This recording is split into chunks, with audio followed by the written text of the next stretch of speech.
Nash Tenhagen on flugelhorn. Warren Churchill on tenor. Lauren Barr on Barry.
The Medfield High School Jazz Ensemble. Thank you so much.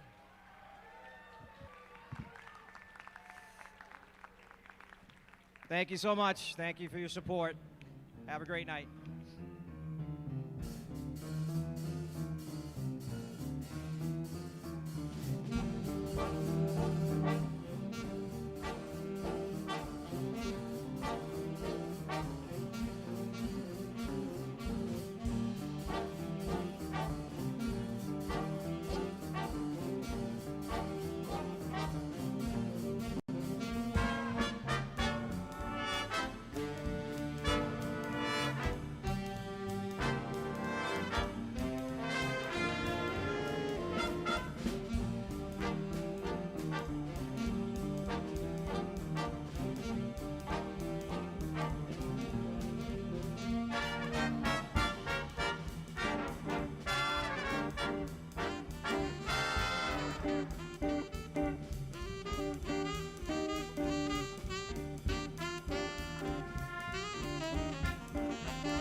Plenty of seats in the bleachers, plenty of seats to the left and the right of me here.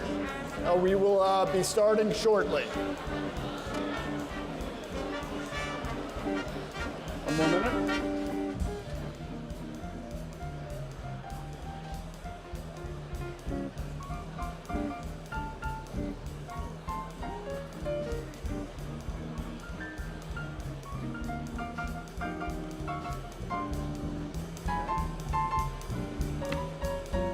Okay, good evening, everyone. Good evening. The clerk of Medfield has informed me that a quorum is present. That means welcome to 2026 Medfield Annual Town Meeting. Great to see everyone tonight. I am waiving the requirement of a return of service. At the outset, I would like to note tonight that over the past several weeks, the Girl Scout Troop 83164 has been diligently working towards their Bronze Award by raising awareness on the importance of town meeting.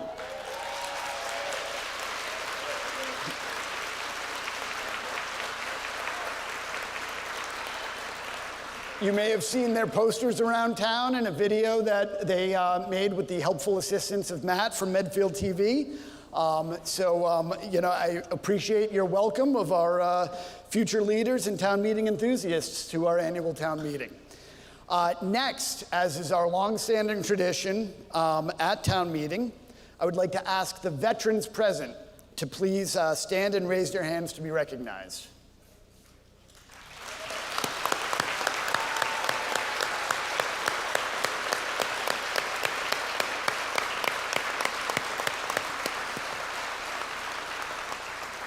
Thank you. Thank you for your service to our country and our town. I would also like to ask anyone else other than our Girl Scout troop who is here for the first time to please either raise your hand or stand up. I see many. Welcome.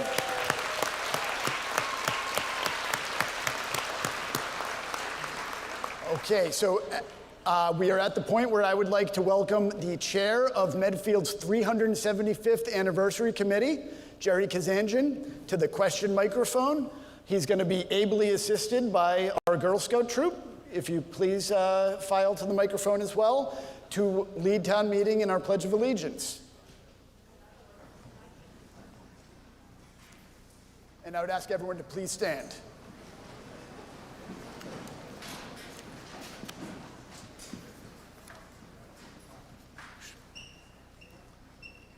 Chair Kazanjian.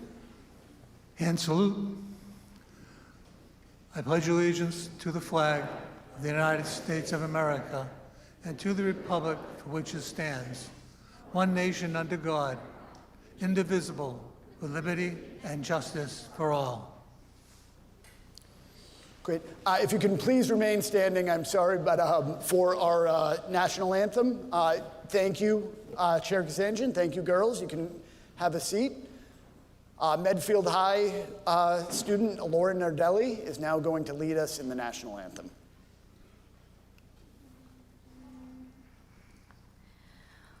Oh, say, can you see by the dawn's early light what so proudly we hailed at the twilight's last gleaming, whose broad stripes and bright stars through the perilous fight o'er the ramparts we watched were so gallantly streaming. And the rocket's red glare, the bombs bursting in air, gave proof through the night that our flag was still there. Oh, say does that star-spangled banner yet wave o'er the land of the free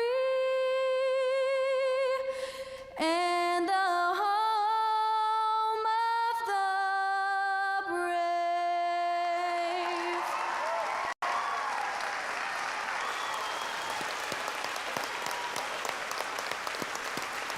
Thank you, Laura. That was wonderful. Everyone can now be seated, please.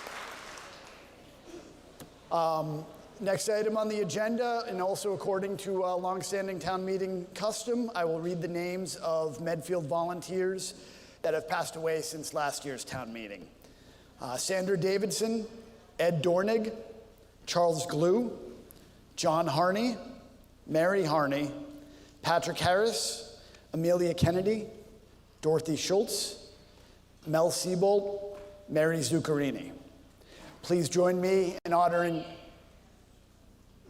excuse me? Tyler Hagan. My apologies, thank you. Please join me in honoring these and other town residents that have passed away over the last year with a brief moment of silence. Thank you. I am informed that Medfield's very dedicated state representative, Rep. Vaughn, who always joins us every year, is over here to my left, and our other dedicated state rep, Rep. Tarski, is going to try to make it later.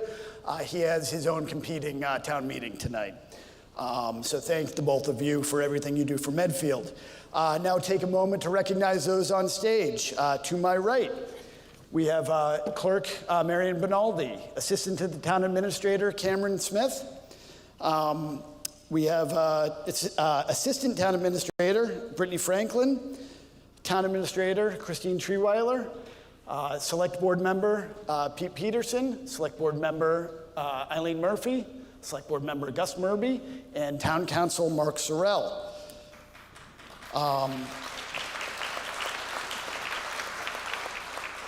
To the left, we have the Warrant Committee. We have Chair Steve Callahan, Ed Vizella, Brent Nelson, Jillian Rafter, Peter Michelson, Emily McCabe, Ashley Ledoux, and Joe Hunt, and Elizabeth Kelly. So thank you to the Warrant Committee. As many of you know, one of my privileges as moderator is to appoint new members to the Warrant Committee. So if anyone is interested in a position, they come open from time to time, please talk to me after or reach out to me by email. I'd be thrilled to talk to you about the opportunity. As I am sure we are all aware, we will be discussing an override article as part of this year's warrant. There are 3 budget articles in total tonight. Article 13, which you'll hear about, the Prop 2.5 compliant budget. Article 14, which is override stabilization, and Article 15, override budget. We will be going through the same process that we always do with both budgets. I'll read the name of the line items, and as I read, a voter may place a hold on an item by standing and yelling hold or waving your hand. We will go back to those items after a full reading. These articles will be taken up immediately after the consent agenda to ensure that we have enough time tonight for a robust discussion. While we are taking these items up consecutively, please remember that discussion is going to be limited to the article at issue. So when the first article is up, that discussion is limited to the Prop 2.5 compliant budget. We'll talk about it a little more as we get closer to that time. After we take up the budget, it's my intention to take up the remainder of the articles in the order that was previously posted on the town meeting website. I've tried to group the articles in some sort of theme, i.e. state hospital articles together and so forth. And to the extent possible in the order of the warrant report so you don't have to flip around too much in your book. In the warrant report is the rules of order. I will read some of them here tonight, but you can follow along in your book and refer to them as necessary throughout the meeting. The subject matter of the town meeting is limited to the articles set forth in the 2026 report. I will recognize the warrant committee for the purpose of making the main motion on each article where they have a positive recommendation. So unless the article has been recommended for dismissal. We will only have reports for certain articles, which will be given after the main motion. There will be no requirement of a second from the floor on main motions. As each article in the warrant is presented, the discussion and the vote is not on the articles printed in the warrant, but rather on the motion on the floor for consideration. Any voter wishing to speak at town meeting should go to the designated microphone in the middle. We have 3 microphones, yes, no, and question. If you wish to speak in an article, please go to the appropriate mic. If a line forms before any of the mics, please do your best to form a straight line backwards, and then you can kind of fill in to the sides. Please avoid milling about in the cross aisles because there's people sitting right behind you. There may be judging by the look of attendance here, we have a spillover room in the cafeteria that we might already have people in, and in the library. We will be able to see them on the video to the extent anyone in those rooms speaks. I have a phone here directly to those rooms, so we'll know whether or not anyone wants to speak. I will be enforcing a 2-minute time limit on all speakers, which will be tracked by the digital clock. I've also asked the folks here up on stage to be mindful of that time limit as well. There may be occasions where I allow some reasonable additional time if someone's in the middle of a thought. Every speaker must directly address the article at issue, speak through the moderator. Any comments about an article not currently under consideration or other irrelevant topics not directed at the article will result in redirection and may result in the speaker forfeiting any remaining time. I will take voice votes. If I'm in doubt as to the outcome of the voice vote, I'll ask for a show of hands. If still in doubt, a count by standing vote will be taken. My deputy moderator, Mike Marcucci, is over by the door, and we have a couple of volunteers to help take standing counts in this and the satellite rooms.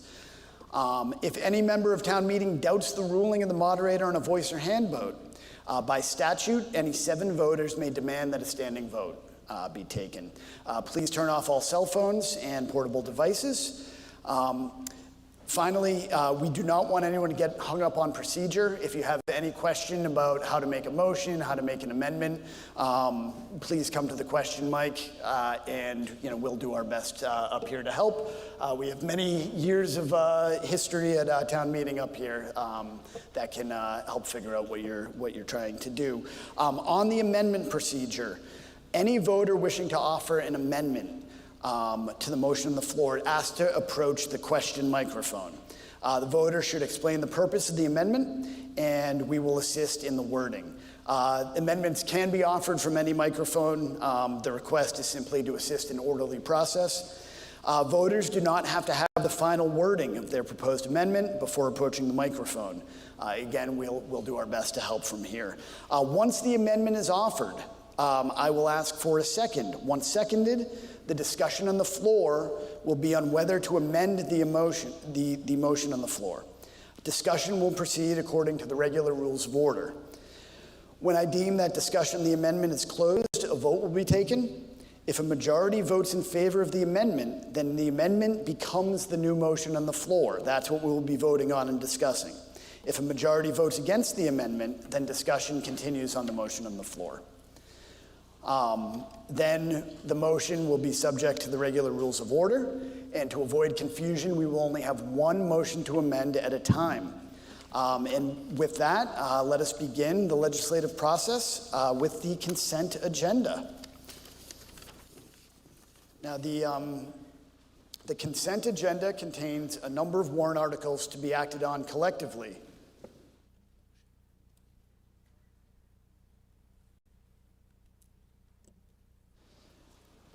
The consent agenda contains a number of warrant articles to be acted upon collectively for purpose of expediting the proceedings. For reference, please look to page 6 of the warrant report. I will read the title of the articles for inclusion on the 2026 consent agenda.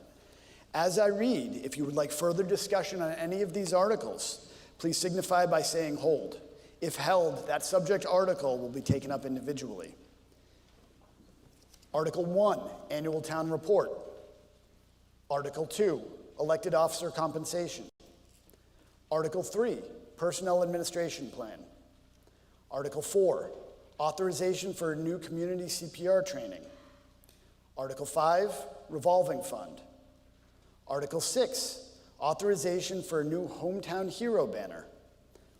Article 7, Revolving Fund. Article 8, Annual Revolving Fund Expenditure Limit. Article 9, Authorization. That's it? Authorization. Article 11, Cemetery Perpetual Care Trust Funds. Article 24, Local PEG Access Appropriation. Article 25, Appropriation Transfer to the Capital Stabilization Fund. Hold on Article 25. Okay. I will now offer a motion that Articles 1, 2, 3, 4. The articles in the agenda are matching what your meeting minutes. Is that right? Thank you.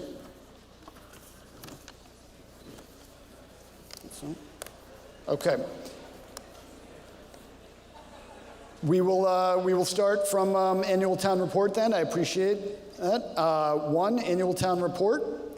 2, elected officer compensation. 3, personnel administration plan. 4, authorization for new community CPR training revolving fund. 5, authorization for new hometown hero banner revolving fund. 6, annual revolving fund expenditure limit authorization. 7, Cemetery Perpetual Care Trust Fund. 8, Local PEG Access Appropriation. 9, Appropriation Transfer to Capital Stabilization Fund. 11, Transfer to Municipal Capitalization Fund. 24, Conservation Trust Fund. And 25, Appropriation Fund for Economic Vitality. Did you want the hold on 24 or 25? 25, okay. So we have the hold on 25. I will now offer a motion that Articles 1, 2, 3, 4, 5, 6, 7, 8, 9, 11, and 24 be passed as printed in the warrant. All in favor say aye. Aye. All opposed? I deem that the motion passes unanimously for the consent agenda, and Article 25 will go back into the order in the warrant. Okay. So as I mentioned in my opening remarks, we will take up the budget now, Articles 13, 14, and 15. Due to the nature of how we're considering the budget this year, the procedure will be slightly different. In a moment, I will ask the Warrant Committee Chair to give the Warrant Committee report on all 3 budget articles at once, prior to the reading of Article 13. We will still have discussion on each in turn, but the report, you will be able to see it up here, and Chair Callahan will read it now. So, Mr. Chair, once we have the report up.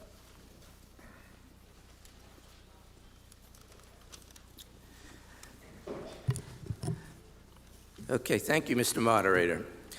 Good evening, and thank you all for being here tonight.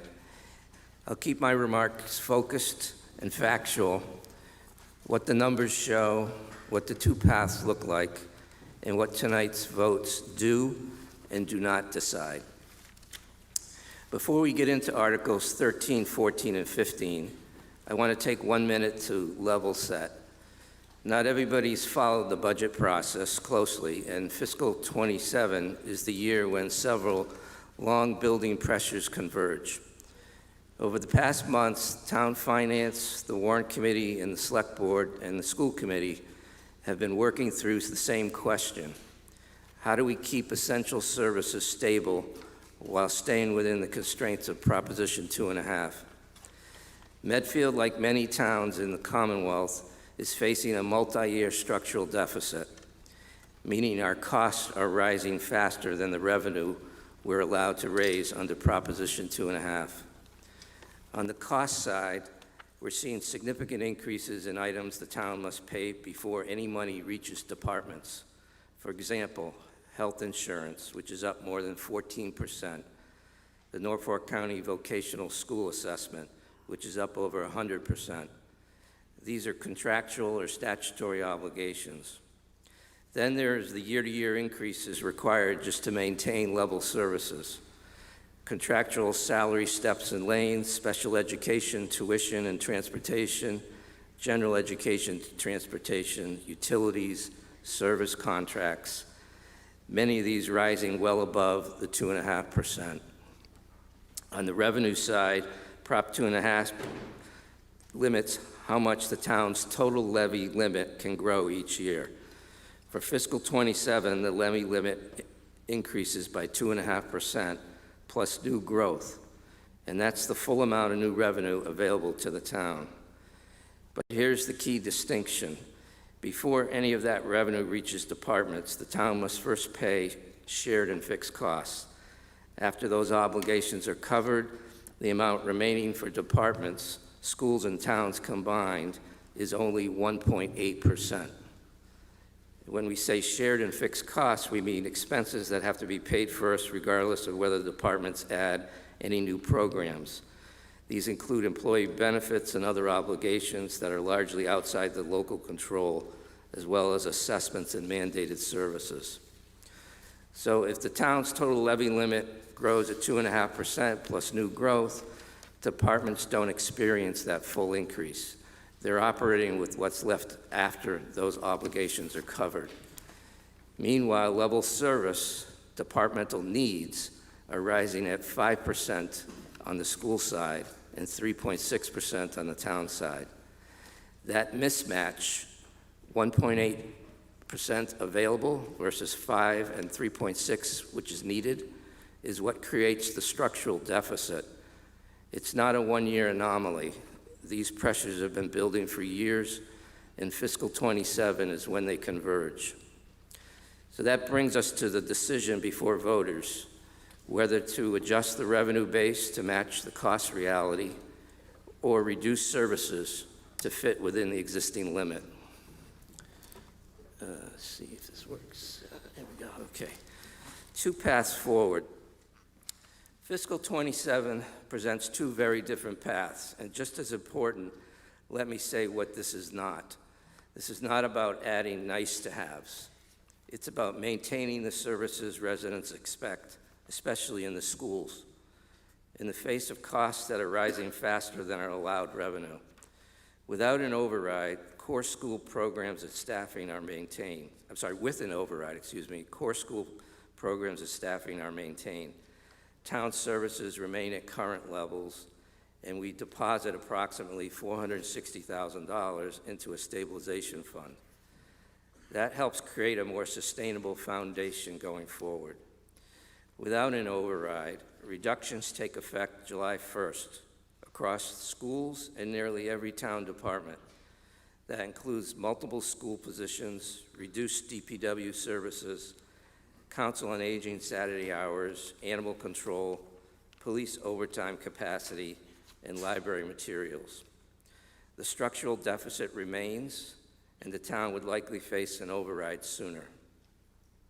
Both paths are factual projections, and the choice belongs to the community.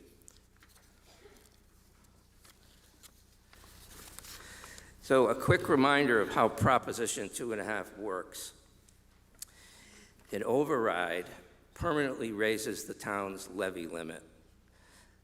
That higher levy becomes the new base in future years. It's not a one-time infusion. It's a structural adjustment to the revenue base. It also means the community is making an explicit choice. If voters approve the override, taxpayers fund that higher base. If they don't, the town must balance the budget by reducing spending. Either way, the decision is made locally and it has real consequences. That's why overrides are used sparingly and typically only when pressures are structural, not temporary. So the override, the updated amount. The override request before you tonight is $1.5 million. Of that, $1.04 million funds fiscal 27 school and town operating budgets at foundational levels. Approximately $460,000 is deposited into an override stabilization fund to provide flexibility for FY28. This revised amount reflects updated analysis following the community forum and ensures that the override funds fiscal 27 needs while helping avoid back-to-back overrides. That split matters. The operating portion supports the ongoing budget and the recurring costs of running schools and town services. The stabilization portion is a one-time deposit designed to smooth the transition into fiscal 28 so we can avoid abrupt swings and repeated override votes. So why did the number change? The printed warrant that was mailed to your home shows an override amount of $1.95 million. After the community forum, residents raised thoughtful questions about the FY28 plan and the size of the stabilization deposit. In response, the working group, consisting of members from town finance, the select board, school committee, and the warrant committee, took an additional look at the FY28 model. During that review, we found an error in how override revenue was carried forward into the FY28 model. That error overstated the amount needed in the stabilization fund for FY28. Correcting the model reduced the FY28 stabilization deposit from $914,000 to approximately $460,000, and the override request decreased from $1.95 million to $1.5 million. This correction lowers the average tax impact by about $113 compared to the original estimate. The FY27 operating plan remains the same. The FY28 plan remains the same. What changed is the amount needed to bridge fiscal year 27 to fiscal year 28, and we're being fully transparent about that. I know a correction like this can raise concerns. The reason we're explaining it in detail is simple. Residents asked good questions, we double-checked the model, and we're sharing what we found. so everyone can vote with the same updated information.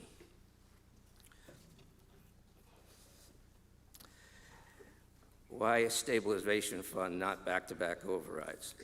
This slide addresses a question we heard at the community forum. Why use a stabilization fund instead of holding override votes in both fiscal 27 and 28? In plain language, a stabilization fund is the town's version of a dedicated savings account for a specific purpose. It can help absorb timing differences between when costs hit and when recurring revenues catch up. First, it provides budget stability for fiscal 28 without requiring another override vote next year. Second, it bridges the funding gap so essential services continue uninterrupted. Third, it avoids asking voters for back-to-back overrides, reducing voter fatigue, and giving the town time to plan responsibly. Town meeting retains full control over when and how the funds are used. Every withdrawal requires a majority vote. And because withdrawals require a town meeting vote, the use of these funds is public, deliberate, and accountable. Many Massachusetts towns use stabilization funds or similar reserve mechanisms to extend the life of an override, including Arlington, Milton, Hingham, Braintree, Belmont, and Lexington. These tools are widely used to smooth budgets and avoid back-to-back overrides. So the updated 27 tax impact. With the revised override amount, the 27 tax impact for the average single-family home assessed at $1.03 million is $401 from the standard Prop 2.5 increase, $360 from the override, a total of $761 per year, or about $63 a month. This reflects the reduced override amount and the corrected 28 stabilization deposit. So we recognize any tax increase is meaningful for many households. The goal tonight is to be clear about the trade-offs, the costs, and the services, and the stability, so everybody can vote and weigh them based upon their own circumstances. Okay. If the override does not pass, reductions totaling $1.685 million take effect on July 1st. On the town side, that includes eliminating 2 part-time positions, reduced animal control, reduced police overtime capacity, closing council on aging on Saturdays, scaling back DPW services, reducing library materials and other general costs. On the school side, reductions include multiple positions across all schools in the central office, shifting kindergarten teachers into the revolving fund, savings from retirements, and administrative reductions. In short, most departments are affected. And to be candid, reductions of this size are difficult to make painless. Much of the operating budget is staffing and contracted obligations, so cuts tend to show up as fewer people, fewer hours, and fewer services. Fiscal 2028, the override establishes a stronger, more sustainable base for fiscal 28. The fiscal 28 plan retains flexibility. It can adjust based on actual state aid, new growth, local receipts. The stabilization deposit, approximately $460,000, strengthens reserves and can only be accessed with a majority vote at town meeting. This approach positions Medfield to enter fiscal 28 without needing another override. If Articles 13, 14, and 15 pass, the override is approved at the ballot, the work doesn't stop. Fiscal 28 budget will still come back through the normal public process with open meetings, public discussion, and a town meeting oversight. And it will be adjusted based on actual revenue picture as the year develops. So I'll close by explaining the 3 articles do procedurally. So Articles 13, 14, and 15 work together. Article 13 sets out the 27 operating budget under Prop 2.5. Article 14 creates the override stabilization fund. requiring a 2/3 vote, and Article 15 authorizes the $1.5 million override, contingent on approval at the June 8th special election. For the override to take effect, town meeting must act tonight, and voters must approve it at the ballot.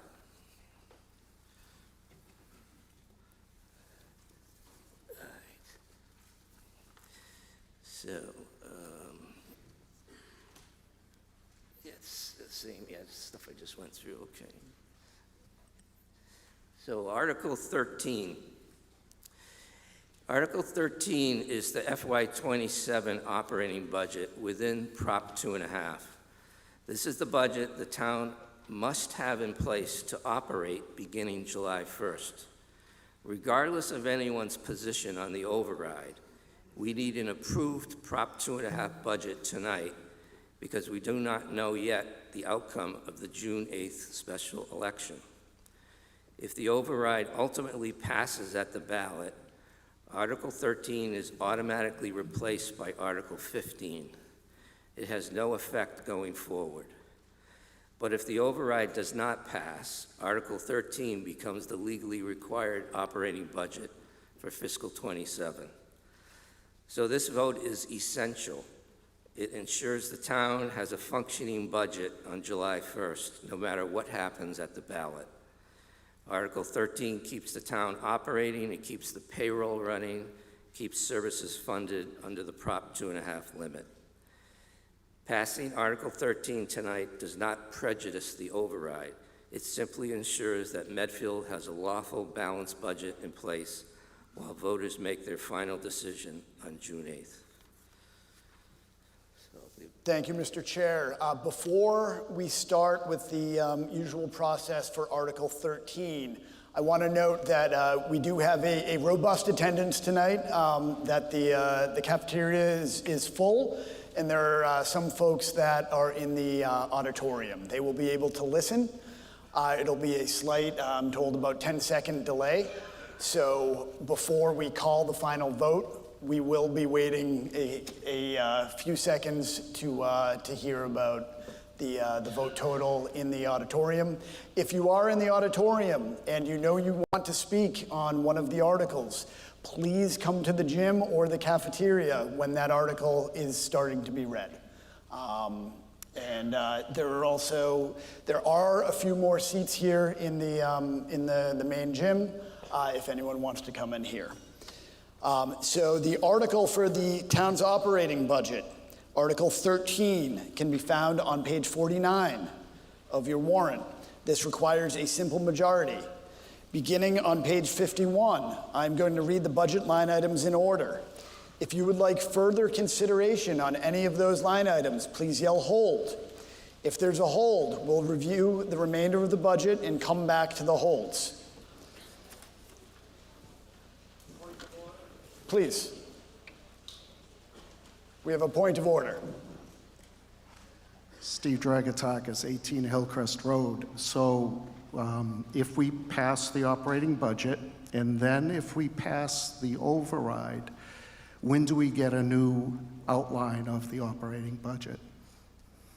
So what is the point of order? The point of order is that you're approving a budget based on a base 2.5% override. If you pass the override, how does the budget change in accordance with that? You'll go through the line item. Yep. So we are going to go through the line items for each. We will go through the line items of Article 13, and then when we get to Article 15, we will go through the line items as well. Thank you very much. No problem. Okay, so beginning on page 51, workers' compensation insurance, health and life insurance, liability insurance, unemployment compensation, Medicare insurance, county retirement contribution, OPEB contribution, select board salaries and operations, town administrator salaries and operations, town accountant salaries and operations, assessors salaries and operations, treasurer collector salaries and operations, town council operations, human resource salaries and operations, information technology salaries and operations, Town clerk and election registrar, salaries and operations. Conservation Commission, salaries and operations. Planning and zoning, salaries, planning and zoning and appeals, operations. Town public buildings and property maintenance, salaries and operations. Town report meeting, salaries and operations. Police operations, salaries and operations. Traffic marketing, sign operations. Fire and rescue operations, salaries and operations. Inspections, salaries and operations. Sealer, salaries and operations. Emergency management, salaries and operations. Animal control, salaries and operations. Tree care, salaries and operations. Highway, salaries and operations.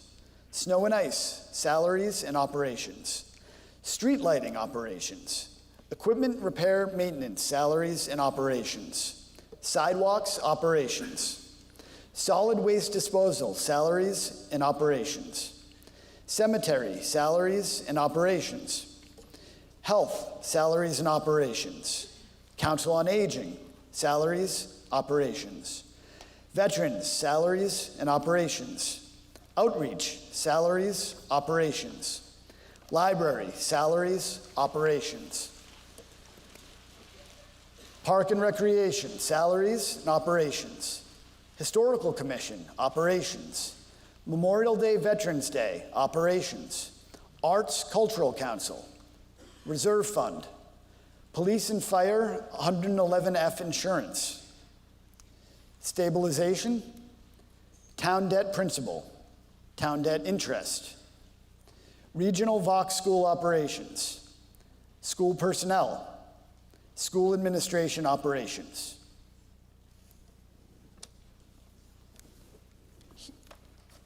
Hearing no holds, I will ask if the warrant, I will ask the warrant committee to read the positive motion. Okay. Positive motion. Move that the town appropriate $75,648,629 to the various departmental operating budgets to defray the operating expense of the town for the fiscal year commencing July 1st, 2026, as set out in Article 13 of the warrant report under the column FY27 Warrant Committee recommends, and that to meet said appropriation sums be raised on the fiscal year 2027 tax levy and or transferred from other available funds totaling $3,055,025. However, in the event Article 15 passes and the override passes at the special election, then this article shall be repealed and of no further effect. Okay, we have a question at the question microphone. Hello. Recently, I found that... Excuse me, I'm so sorry. Could you just state your name and your address, please? Allegra Pericles, 9 Mitchell Street, class of 2015. Great, thank you.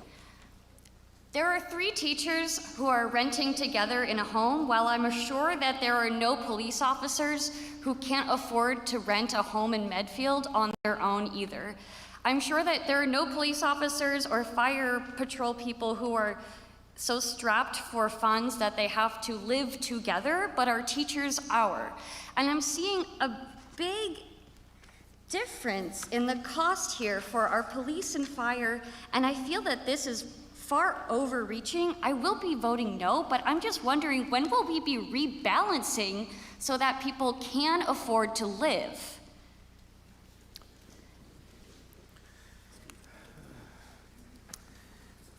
I feel we're going back to the ye olden days, where the teacher lives at the schoolhouse. I will ask the speaker at the mic. Who is your question directed to? I'm just asking because I'm seeing all these line items. Where will we be rebalancing for that?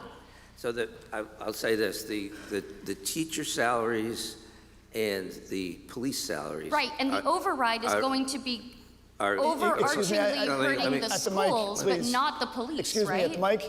The warrant committee chair is speaking, and then you can have your time back. Heard, Chief. Okay, so the school teacher salaries and the police salaries are set by a collective bargaining agreement. Right, It's and they are historically, It's yeah. negotiated and it's contractual. Right. So we can't change what's already been agreed to. Okay, so if I were to hold, is that proposing an amendment? No. Okay, because we do have a lot of misogyny that's been going on for years. The police don't have masters, but the teachers do. Ms. Pericles, I will ask you to keep your comments to the article. If you do want to offer an amendment, yeah. I'm just you wondering, can- because of the override, a lot more of the school will be cut, but not the public Ms. Pericles, services. conversation on the override will occur on Article 14. So this isn't the This is override? not the override. This is Okay. Article 13, the compliant budget. It's, okay, so it's not, this is so confusing. This is not my first town hall, so I really appreciate it if you could clarify when we're going to be able to address these specific things. Okay, so if you were not here at the opening, I was here, yeah. I did announce that I we know, will- it's all like so droning, so Okay. I want to make sure I'm catching every word. Absolutely, ma'am. So at Thank you. Article 14 and 15, you can talk about the All override. right, thank you. Thank you. Any other comments or questions on the article at issue, Article 13? We have a question at the mic. Chris Potts, 7 Curve Street. Yes. Mr. Moderator, would you mind just reading the final totals? That it didn't seem like they reflected what was in the warrant booklet. The final totals of what exactly? I'm sorry, of the net operating appropriation. Is that what we're voting on? So, $72,593,604. Okay, yep, that's correct. Okay, thank you. Any other comments or questions on Article 13? We have one over here. Question? Yeah, I'm just Alex Lavin. I'm at 142 Harding Street. I'm wondering if the positive motion as read reflects what's in the budget. The positive motion says the town should appropriate $75 million, but we just heard that it was $72 million. So I just wanted to make sure we're all on the same page. Let Christine answer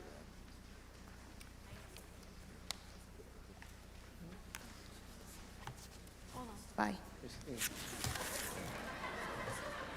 Christine, you want to answer this question? Yeah.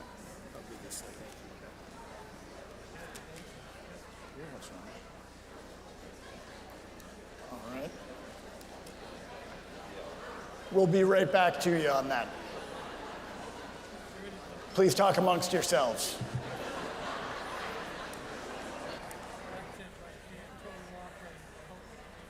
Oh, that's less, yeah. That's right, so total operating budget is that. So the net appropriation is less. So these are all the other sources of funds. Minus the 3 million. So should it be 72 or 75? If I take this, So should it be 70? It should be 75, and then we do that as an after, or? Reduced by all of these numbers. So those are all the Yeah. Okay, That's fine. there you go. Warrant Committee Chair will speak now. so the question I believe Chris Potts asked was the amount in the, or no, it wasn't Chris, it was, I don't know who it was, someone else, yeah. The amount in the motion was $75,648,629. That includes a transfer from other available funds, which we read in the motion, of $3,055,025. When you take that out of the 75, it equals the 72,593 total net operating budget appropriation, okay? Okay. Any other questions or comments at the mic? We have any at the library or the cafeteria? I do not hear any phone ringing. Anyone in the auditorium? Okay. Article 13, the operating budget, is a majority vote threshold. All in favor of Article 13 as read on the floor by the Warrant Committee Chair, please say aye. Aye. Opposed? I deem the motion carries. Okay, we will move on to Article 14. the override reserve stabilization fund.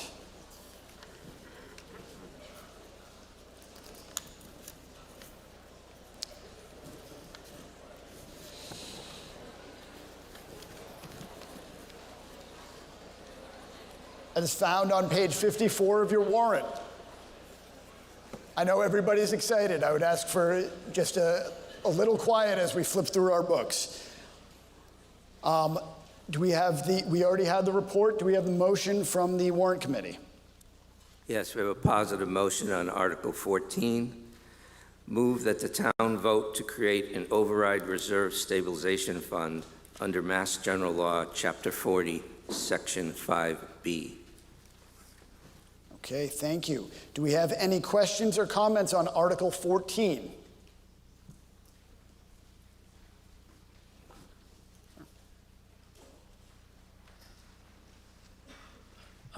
Lester Cohen, 1 Essex Road. A few weeks ago, there was an article published in some Medfield documentation that talked about $120 million that needs to get spent to cover different things of the town that haven't been covered before. And that $120 million had to occur, or a large part of it had to occur or be spent over a 5-year period. Is any of the stabilization, has any of the $120 million, the discussion of that been put into either the 2027 budget or the 2028 budget?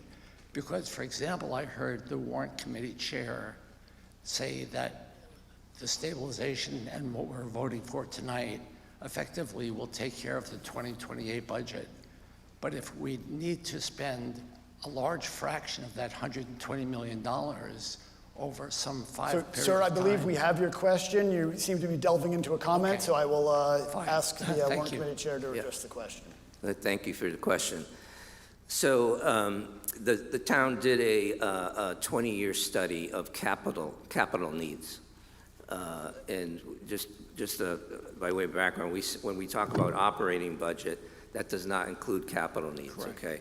So the study did identify significant capital needs over that 20-year period. So I believe the number you're referring to is for improvements to school roofs or roofs, HVAC, and envelope requirements for the school buildings. So the answer to your question is that the operating budget that we're talking about tonight does not include any money for any of that capital, any of those capital needs. Okay, so does that really mean then that starting in 2028, we could see large increases to account for this approximately $20 million per year over a 5-year period? Well, what we have suggested to the Permanent Planning and Building Committee is that they should take that study that was done and prioritize all of that $120 million and sequence it out so that it conforms with our debt policy. Our debt policy says we should have no more than 10% of debt service, because all of these projects require borrowing, so that requires debt. We should have no more than 10% of our debt service to revenues. So it should be within that. So we've asked the Permanent Plan and Building Committee to come back to the town with a prioritization that manages it within our debt policy. So does that mean starting in 2028, we could see some of that come into the budget? It depends what they come back with. All right, thank you. Yeah. Thank you. It should be within our policy, though, whatever they come back We with. have another question at the mic. Yeah, Dave Ashcroft, 399 Main Street. Just a technical or procedural question. The warrant has the 914,000 item here. Shouldn't the actual amount be part of the motion, included in the motion? Yes, it will be. Yeah, we haven't made the motion yet, but Well, you read the motion, didn't you? not for the override, no. We Move that the town create the override. David, you read that. we're not, this article just creates the fund. Article 15 transfers money into the fund. So this article is just about creating the fund. So we'll hit the actual number. Yeah, in Article 15, we will have the correct number in there to transfer money. Does that mean in the absence of a vote, a positive vote on the next article, that the stabilization fund is created with no money? That's correct. Yes. Yeah, Okay. that's correct. Yep. I'm sure that's a question many other people had, so thank you, sir. Yes. Diane Hallisey, 11 Ledgety Road. A similar question. If 14 doesn't pass, does that change the balance being requested in Article 15? So if the stabilization has to be created and it is not, because we don't vote for it, does the 460 then come out of Article 15? Do you understand my question? Yes, that's correct. Okay, Yep. thank you. Another question? Hi, Carol Reed, 195 South Street. Procedural question. Today I saw that the Senate released their increase in local aid budget that will be detailed tomorrow, which you all probably know. I think it said 57 million, an increase for cities and towns, not sure. And the House on April 29th did the same per pupil, etc. My question is, I understand from being here many years that these funds that come in later, they're at the discretion of leadership on how to allocate them. I'm wondering if it's an opportunity to use these funds to put in here and rebuild cuts that have been to city, to town, and school side. I don't know if I'm being clear, but it seems like looking at the cherry sheet and per pupil and then the town side, it's significant. Now, I don't know what the costs were. We've got your question. I think we have your Christine, do you want to take this one? Sure. So we build the budget based on the governor's estimate. We cannot rely on the House or Senate until that vote is taken, and that's it's usually after the close of the fiscal year. So we can't count on those numbers until they're finalized. So we build this budget going on the governor. If the local aid comes in higher than we've anticipated, then that amount will close to free cash, and that is then approved by town meeting at the next annual town meeting. Okay, so it can't go to here to help? No. No. We don't know the final number for that When yet. it comes, when you know. You have to vote it tonight at town meeting. That's why we use the governor's budget as a solid. Yeah. So there will be an increase, but you're saying, and I appreciate your patience, it will go to free cash, and next year we'll see that difference? Correct. Thank you. Thank you. Any more questions or comments? I see one coming to the mic. Question or comment? Okay. Question or comment?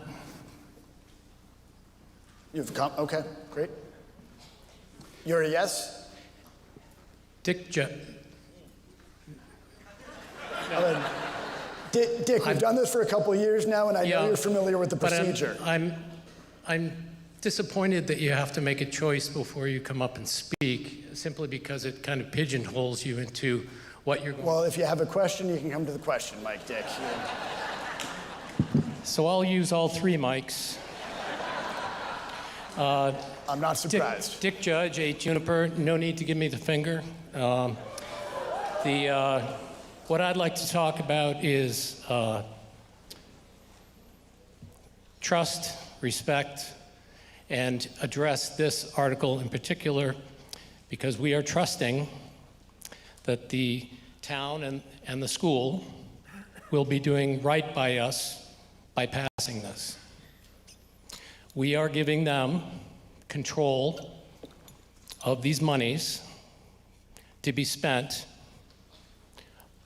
the way we think it's going to be spent. But what I'm hearing is that it can be spent on other things if necessary. So the reason I'm not in favor of this is because I trust the people of Medfield to make that decision. The town need not make that decision without the people of Medfield. So the people of Medfield have an opportunity to increase the monies necessary next year. There's no need to double up this year. I understand people's enthusiasm to get things done, but we really need a new school. And so next time the new school comes up next year, we need to make sure we're being fiscally responsible this year in order to make that happen. So I'd like people to consider holding on to our cards and voting no for this. Although, again, it's the public makes the decision in this town. Great. We are running out of time on this one, Mr. Judge. Not a problem. Thank you very much. Thank you. Okay, any other questions or comments on Article 14? Please. I know you know how to read signs. I'll talk fast. Jerry Potts, 7 Kerr Street. So I just want to confirm one more time. I'm slow. If we pass this and then on the next, on Article 15, we don't vote the second, the 400,000, this goes away. If we do vote this, at least we have the option on 15 to make that decision. If we shoot this down, then no one who wants to fund the full 2 years has the opportunity to do that. Is that correct? Correct, yeah. Okay, well then I'm going to the yes. Sorry. Okay. Any more comments or questions on Article 14?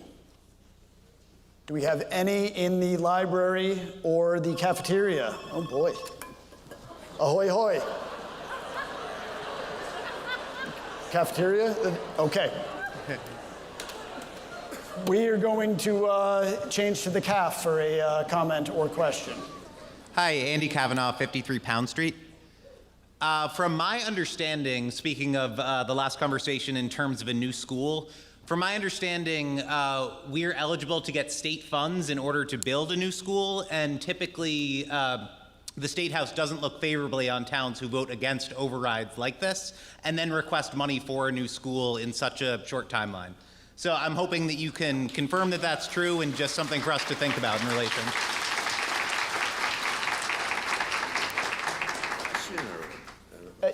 If we can go back to the CAF, was that a question or just a comment? Well, I'd like, it's a comment, but I'm not 100% sure. I think that you'd be more knowledgeable about that. If you could confirm that that's the case, that the state doesn't typically award monies for new schools after a vote like this is put down. I mean, I think that would be a judgment call. I don't think anyone can speak for the state on that on this stage. I did work in Milton, and that was a consideration when we had a similar vote like that before this in relation to the schools. So just for everyone to think about.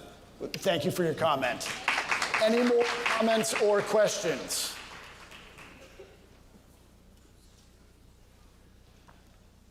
Okay. Please. So, name and address, please. That's right. Mike Quinlan, 1 Stewart Street, Chairman of the Permanent Building Committee. On that last question, I can say that. Hold on 1 second, Mr. Quinlan. Is that the bat phone? Okay, we're still working out the kinks on this one. Please, Mr. Quinlan. I can't speak for the state, but there are examples, including our neighbor Millis, that voted down an override. I am supportive of the override, but to be fair, there is evidence of them proceeding with a school project after an override failure. Thank you. Okay. So I love the enthusiasm for town meeting, but if we have claps at every question or comment, this is going to go a lot longer than it needs to. So I would ask that everyone please hold your applause until the end. Any more questions or comments from the mic? Ahoy, hoy.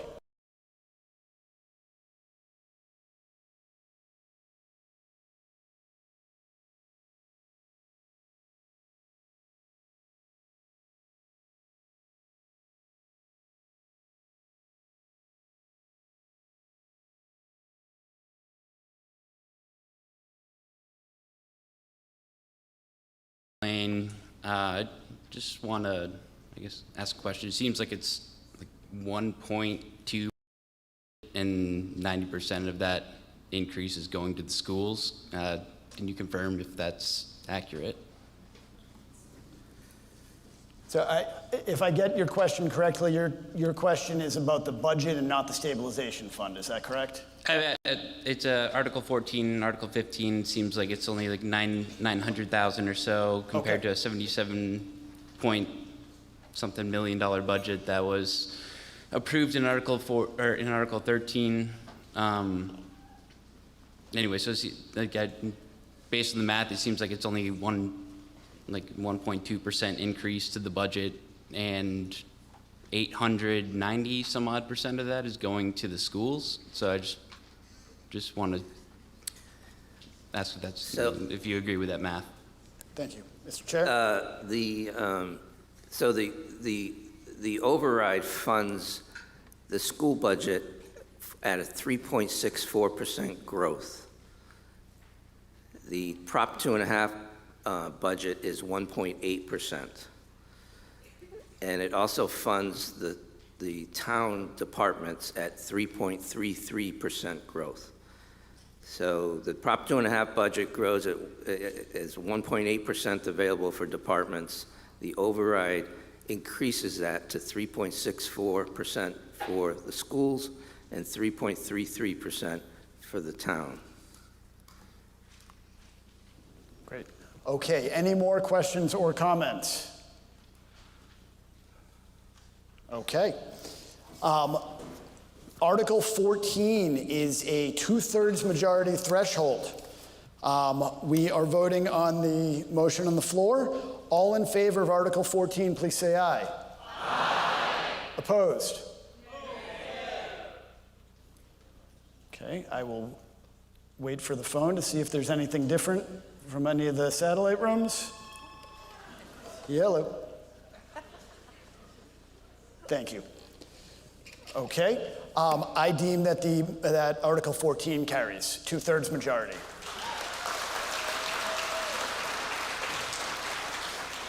Okay, we will now move on to Article 15, which, as you have heard, is the override budget. We have already heard the report of the Warrant Committee. A standing vote. Motion to reconsider? Yeah, reconsider that. I'd like to have a standing vote or show of hands. Sir, to have a standing count, you have to have 7 fellow voters to join you in the I motion don't for agree standing with count. your declaring that they're passed. I would like to have a standing vote. Sure. So the process for a standing vote is 7 people have to join you in asking for a standing vote. Come on up, people.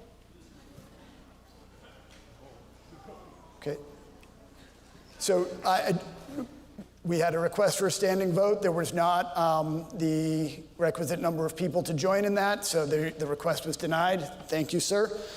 We will move on to Article 15. The report has already been read by the Warrant Committee Chair. This, again, requires a simple majority. The override budget starts on page 54. I will again read all the line items starting on page 56. If you want to hold on any line item, please yell hold, and we will get back to it after we finish all of the line items. Workers' compensation insurance, health and life insurance, liability insurance, unemployment compensation, Medicare insurance, county retirement contribution, OPEB contribution, select board salaries and operations, town administrator salaries and operations, town accountant salaries and operations, assessors salaries and operations, treasurer collector salaries and operations, town council operations, human resources salaries and operations, information technology salaries and operations, town clerk and election registrar salaries and operations, Conservation Commission, salaries and operations, Planning and Zoning, salaries, Planning and Zoning and Appeals, operations, Town Public Buildings and Property Maintenance, salaries and operations, Town report meeting, salaries and operations. Police operations, salaries and operations. Traffic markings, sign, operations. Fire and rescue operations, salaries and operations. Inspection, salaries and operations. Sealer, salaries and operations. Emergency management, salaries and operations. Animal control, salaries, operations. Tree care, salaries and operations. Highway, salaries and operations. Snow and ice, salaries and operations. Street lighting, operations. Equipment repair and maintenance, salaries and operations. Sidewalks, operations. Solid waste disposal, salaries and operations. Cemetery, salaries and operations. Health, salaries and operations. Council on Aging, salaries and operations. Veterans, salaries and operations. Outreach, salaries and operations. Library, salaries and operations. Park and Recreation, salaries and operations. Historical Commission, operations. Memorial Day, Veterans Day, operations.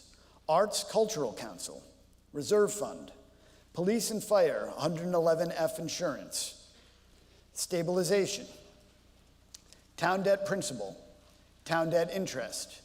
Regional Vocational School operations. School personnel. School administration operations. We have a hold on school administration operations. That is the end of the line item, so we'll start with the hold, please. Jerry Potts still, 7 Curve Street. So I noticed that the school personnel and the operations used to be split out into 2 line items, and they seem to be merging now into 1 line item. So that was always split out independently. And while I'm very much in favor of paying our teachers, and I'm in favor of paying our administration, I have a little bit of a concern that on the administrative side, we've had 2 negotiations with our superintendent that the vote for the contract was done in executive session, was not done publicly. There was an open meeting law violation that was filed with that, and I think budgets are about transparency, so I have concerns that we seem to be taking the administrative side. I understand that the teachers, it's a contract negotiation, collective bargaining.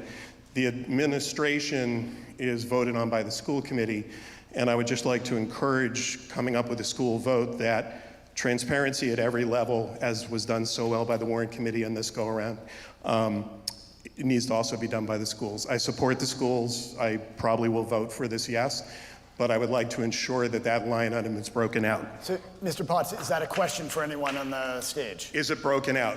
Great, thank you. It's noted. Do you want to provide the information? Because mine was into the Michael LaFrancesca, are you still over here anywhere? Maybe Michael can do it. Michael LaFrancesca. There we are. Thank you. Please approach, identify yourself, and if you can answer the question, please. Sure. Michael LaFrancesca, 27 Kenny Road. Michael, also your position with the school, please. Sure. Director of Finance and Operations for the school department. I'm just trying to get the breakdown.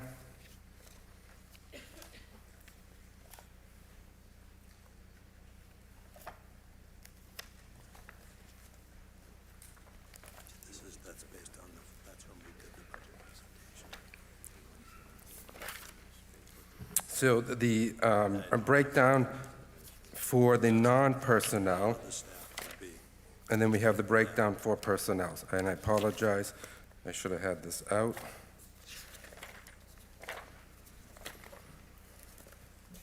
And I guess, Michael, just as you're looking, I know in the school budget it is broken out. I'm just wondering at town meeting why it's no longer broken out. The line items are all detailed in the school budget. They are all detailed. I don't know. I don't put the warrant committee together. So Jerry, I think that's just, we had a bottom line number from the schools, so I put it in as the 46,122. I didn't break it out for the budget. That's my fault. Okay, thank you. Thank you, Jerry. Before we go to the question at the mic, I want to note that for the folks that are in the auditorium, we know you're there, we hear you. There is someone in there who is reporting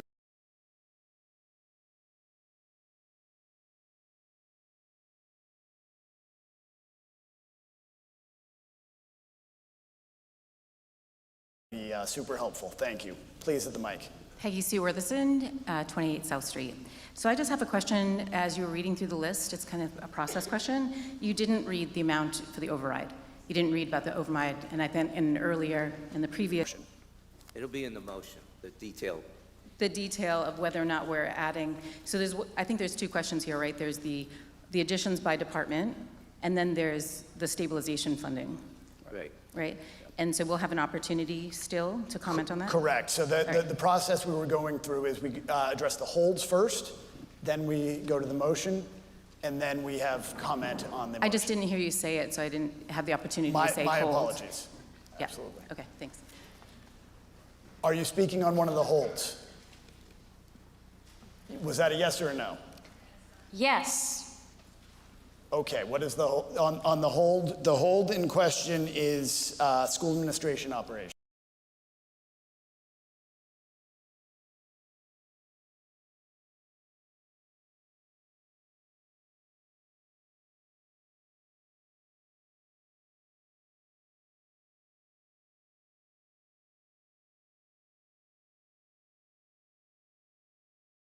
Mitchell Street. Including and like Jeff Marsden? Is that both of them together?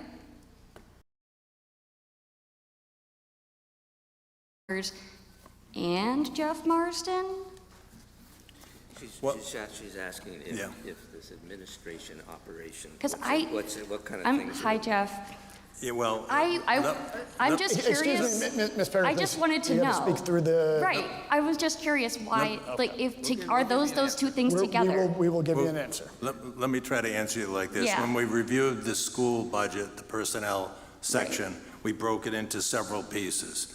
We had the teachers, their steps and lanes, that's Unit A, in one line.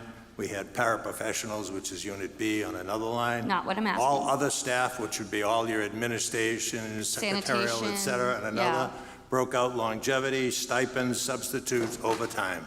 So we broke it into all of those components, looked at the current budget versus the prior year versus the prior 2 or 3 years actuals to look at that. So I think that's the breakout you're thinking about. So is the answer yes? So it's custodians and Jeff Marsden, like for example? Custodians would be in the all other staff and on this schedule. I think she's also. So how much of that is Jeff Marsden's salary? Okay, so that's a different question. Oh, okay. How much of that is Jeff Marsden's salary? Administration's operation. I was gonna ask him, but I figured I could just ask the room. Oh, Mike? we don't have that. I don't So have that. I can break down, excuse me, Michael LaFrancesca, Director of Finance and Operation. I can break all that down for you. So student services for payroll is 4.8 million, custodians 1.3 million, administration is 3.2 million, paraprofessionals is 1.9 million. Then we have stipends for teachers, 203,000. Teacher salaries, 25.5 million. We have administrative assistants, 690,000. We have clubs, coaches, other stipends, 700,000. And then we have subs for 195,000. Thank you for the clarification. Okay, thank you. So did that answer, what was the number on Jeff? I think you've gotten your answer. I'd ask that you please sit down. Is it 300? I'm asking because he's a public servant. It's public information. I was just wondering because I know that there was the executive session. Okay. I don't know why you're getting emotional about this. We have your question. You want to know the amount of Superintendent Marsden's salary. Yes, Jeff. We will get you an answer. Thank you. Mike. I heard he was like top in the state. Can you answer that, Mike? I want to get that job one day. I want to know. Hello, thank you. Michelle Kirkby, 27 Planting Field Road, Chair of the Medfield School Committee. Dr. Marsden's salary is $266,000, sorry, $266,148, 148, plus a longevity bonus of $7,500. Great. Thank you. Thank you. Please. Sir, is this question on the hold? It's a question. On the hold or on the total budget? On the budget. Okay, we are going to make a positive motion, and then you were the first person to have a question, I promise you. If you can just wait right there for me. Positive motion from the warrant committee. Okay. Article 15, positive motion. Move that the town appropriate $77,148,629 to the various departmental operating budgets to defray the operating expenses of the town for the fiscal year commencing July 1st, 2026, as set out in the Article 15 of the warrant report under the column FY27 operating budget, and that to meet said appropriation sum be raised on the fiscal year 2027 tax levy and/or transferred from other available funds totaling $3,055,025, and to vote to transfer $460,000 and $495 into the override reserve stabilization fund. All appropriations contingent on the passage of a Proposition 2.5 ballot question under General Laws, Chapter 59, Section 21C. Well, number one. Sir, I know you spoke before, but please just your name and address. Lester Starr, 5 Ledge Tree Road. Thank you. Why is the $914,000 listed twice on this budget? It's listed transfer to override stabilization fund, $914,000, and then down at the bottom it says transfer to override stabilization fund, $914,000.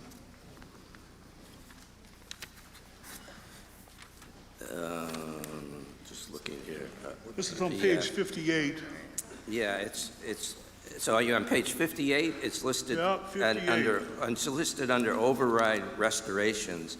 No, it's listed under transfer to override stabilization fund, $914,080. Yes. And then at the bottom. Yeah, it's under the column override restorations, $914,000. That number that's not the number that was read in the motion. The number that was read in the motion was the lower number. I explained in the presentation that the transfer has been lowered to $460,000. Yeah. So that's the number. Well, then why is it listed twice? Where's the You're second? double dipping here. Where is the second It's one? listed once up here in the middle of the page, and it's listed at the very bottom, okay? Right before $74,547,189 is listed.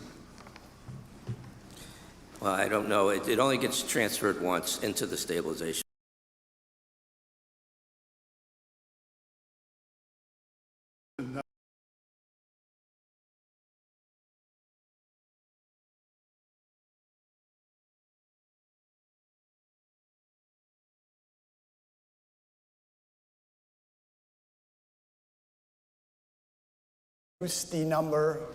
The budget number for Article 15 by, what's the amount? $460,495. Okay, do we have a second to that motion? I hear a second, okay. So the discussion on the floor now will be whether or not to pass the amendment to Article 15 to reduce the number by the 400 and, can you read that one more time? $460,495. Okay. Do we have any questions or comments on the amendment on the floor?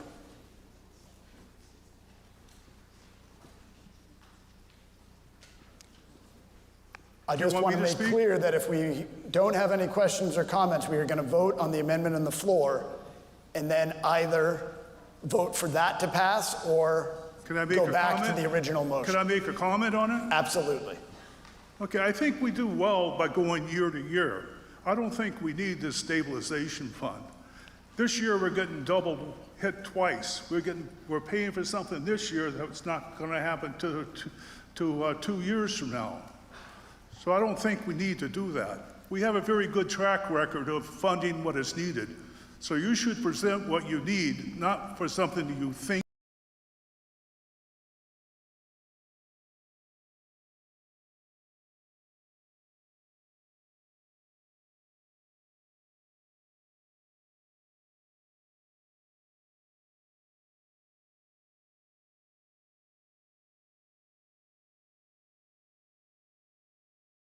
.658 Main Street, just confirming that the motion he's proposing is to take the 460 down to zero.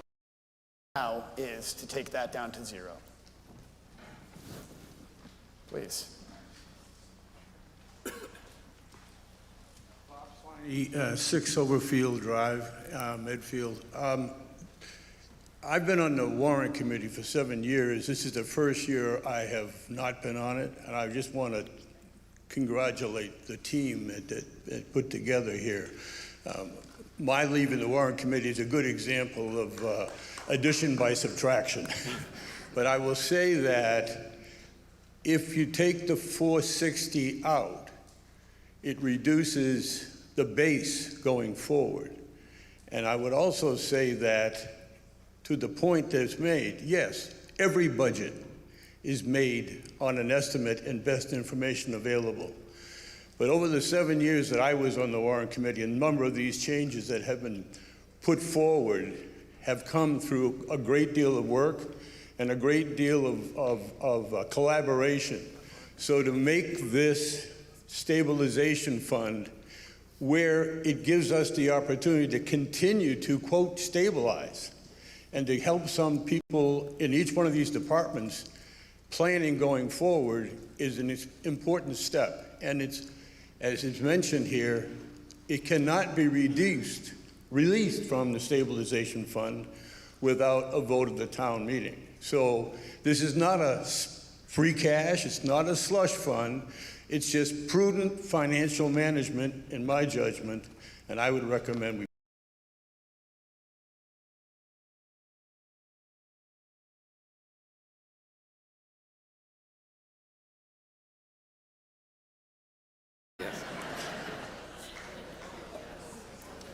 Hey, Brad Ship, 67 Causeway Street. Sorry if this is the wrong way to do it, but the people in the auditorium, we didn't even hear what the amendment is. We keep asking how the vote's gonna happen, and we're not getting great information. So I think, I think folks would love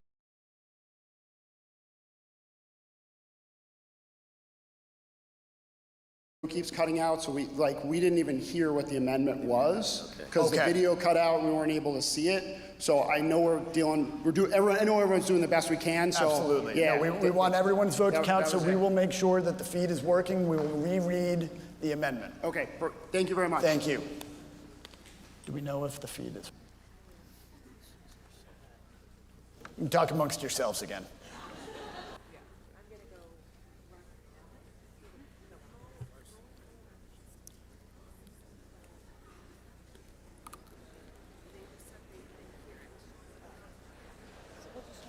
Can you hear now? What do you got going on? Yes, we are at 1328, and that was at 7:30, so it might be higher than that. Okay. But right now it's 13. Got it. Sorry. Yes. At 7:30, we had 1328. Okay, we are back up in the auditorium. Thank you for your patience. I am going to reread the amendment on the floor for the benefit of the folks in the auditorium. It is to remove the $460,495 that was intended in the initial motion to go into the override reserve stabilization fund. So it is to keep Article 15 subtracting out $460,495. Question at the mic. Pete Saladino, 21 Boyden Road. Can you explain the difference between voting this down and just voting down the original Article 15? So you mean voting for the amendment or voting? I think the amendment seeks to put a $0 into the article. Correct. So how is that different than just voting down the article straight away? Well, it probably, I mean, the original motion included the 460,000. And so if you vote against that, you would be voting against any override. His amendment is just taking out the 460, but it does include the rest of the override. Okay, thank you. Okay. Thank you, Pete. Okay, any more comments or questions on the amendment?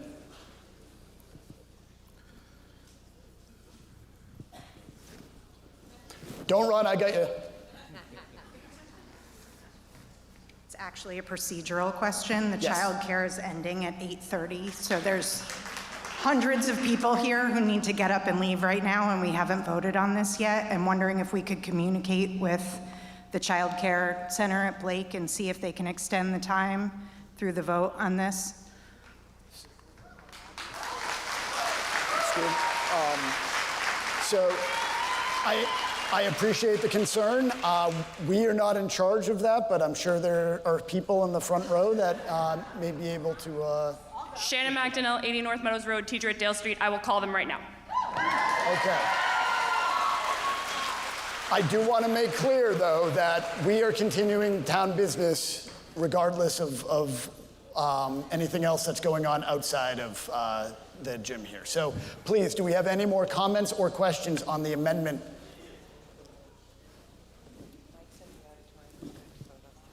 Okay, I'm told the auditorium is good to vote on the amendment, CAF and library.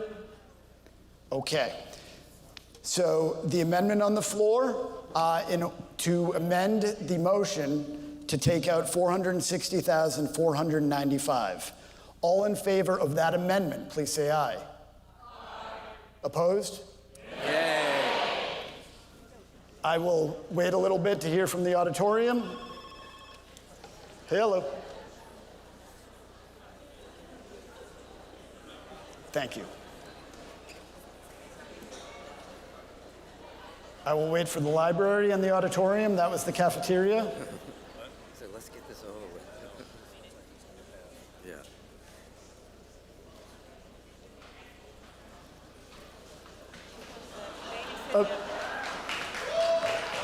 They said they can give us half hour, 40 minutes. We are waiting on the vote. I'm so sorry. Yep.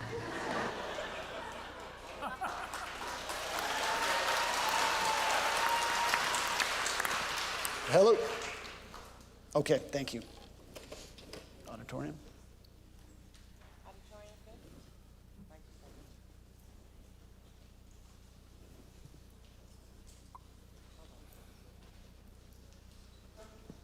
We're just waiting on the auditorium.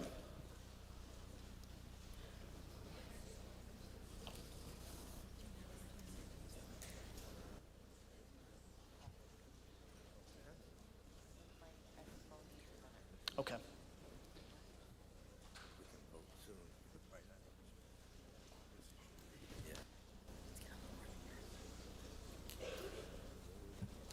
Question.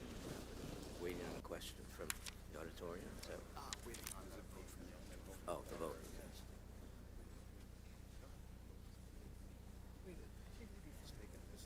Why does it take so long? It should be a voice vote, right? Do they know we're waiting?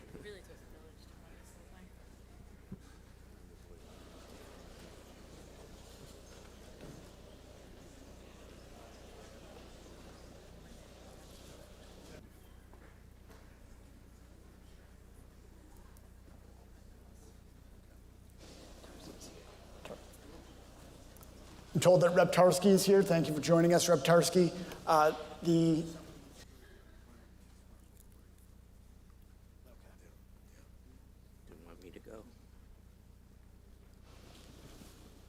Okay, so what's going on right now is there is some difficulty with the feed in the auditorium. Deputy Moderator Marcucci is going down there to explain again what the vote is right now. We have the vote totals in from all the other rooms, so hopefully this will just be another minute or two. Thank you for your patience. So Mike is going to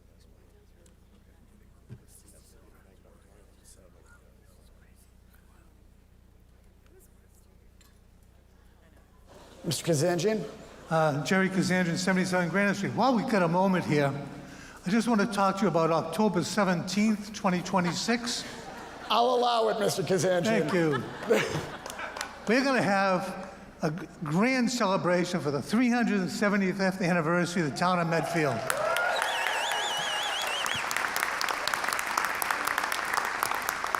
Hell, we're older than Boston. What we need right now is some volunteers. Things called marshals. The marshals are people who keep the parade moving along. I need 25 or 30 people. People who can walk, people who can approach people and talk to them. I had a letter to the editor in the Town Weekly last week. If you'd like to get more information about being a marshal for the parade, you get a nice T-shirt to wear, and we give you walkie-talkies, you know. If you want to talk about that, at the end of the meeting, I'll be up talking with by the podium. Come up and see me. I'll get you some more information. We'll get some emails, whatnot, and we're going to have a great parade. So volunteer.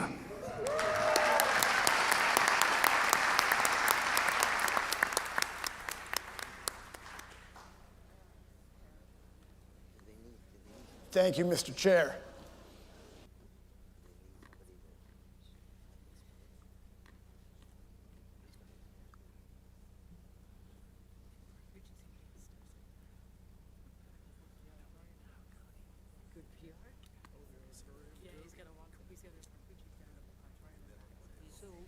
Yeah.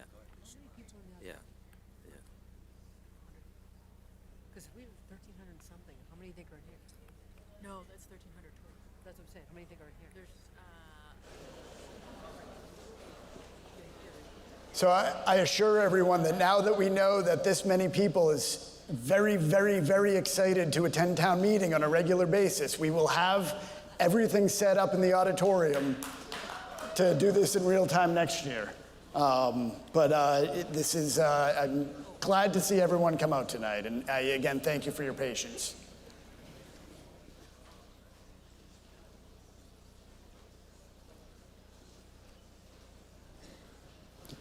Chris Potts, 7 Curve Street. Madam Town Clerk, what's our total number for tonight? I'm sorry. Total number of voters tonight here? Last time I was told, it's 1,328. Thank you. Thank you, Chris.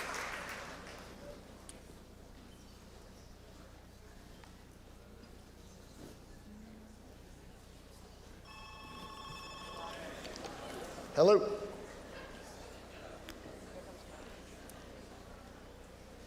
Absolutely. What was the number? For those in the other rooms that couldn't hear our town clerk, the number is 1328. Oh. Great. So we have a full count accounting from all 4 rooms now, and I deem that the motion, the amendment does not pass. We are back to the motion on the floor. Please. Rich Holbrook, 43 Vinebrook Road. Just a quick question. If the 914,000 has now been reduced to 460, what's the number of the total appropriation that's in the current motion? I think you read the old number, not the revised number. The new, let me see that sheet. The total appropriation is $77,148,629. Perfect. 629. Thanks. Okay. Thank you. Okay, so comments or questions on the motion on the floor?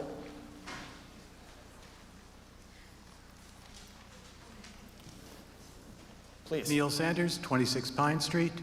The chairman of the warrant committee said that they had reduced based upon the public input.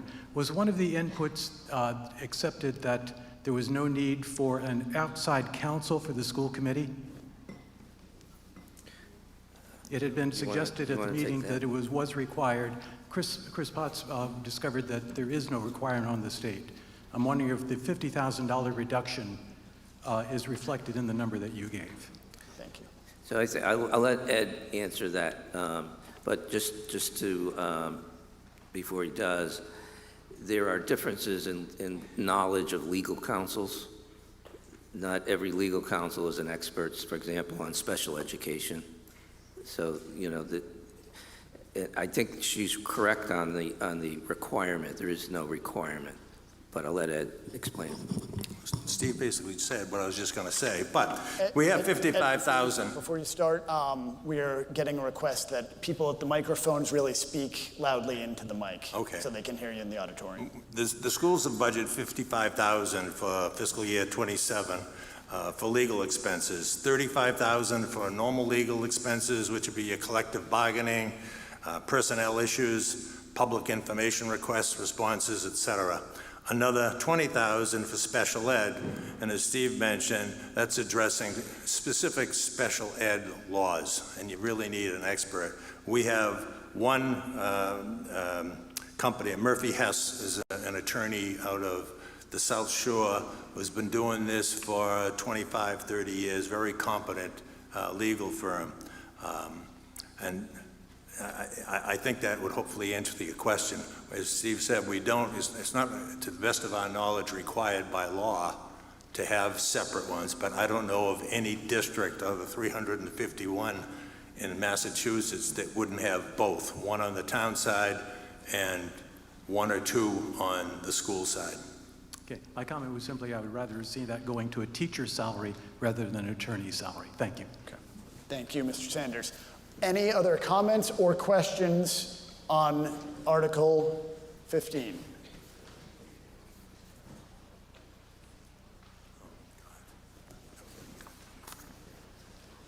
Yeah.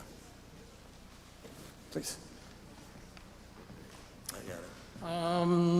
Yeah, I had something disturbing happening to me with... Name and address, please. Sure. Dick Judge, 8 Juniper. Thank you. So after a school committee meeting where I was accused of all kinds of things, I called the discrimination and bias reporting hotline that the town had set up. This pertains to the question just before me in regards to legal fees and what the school is spending on legal fees. Okay.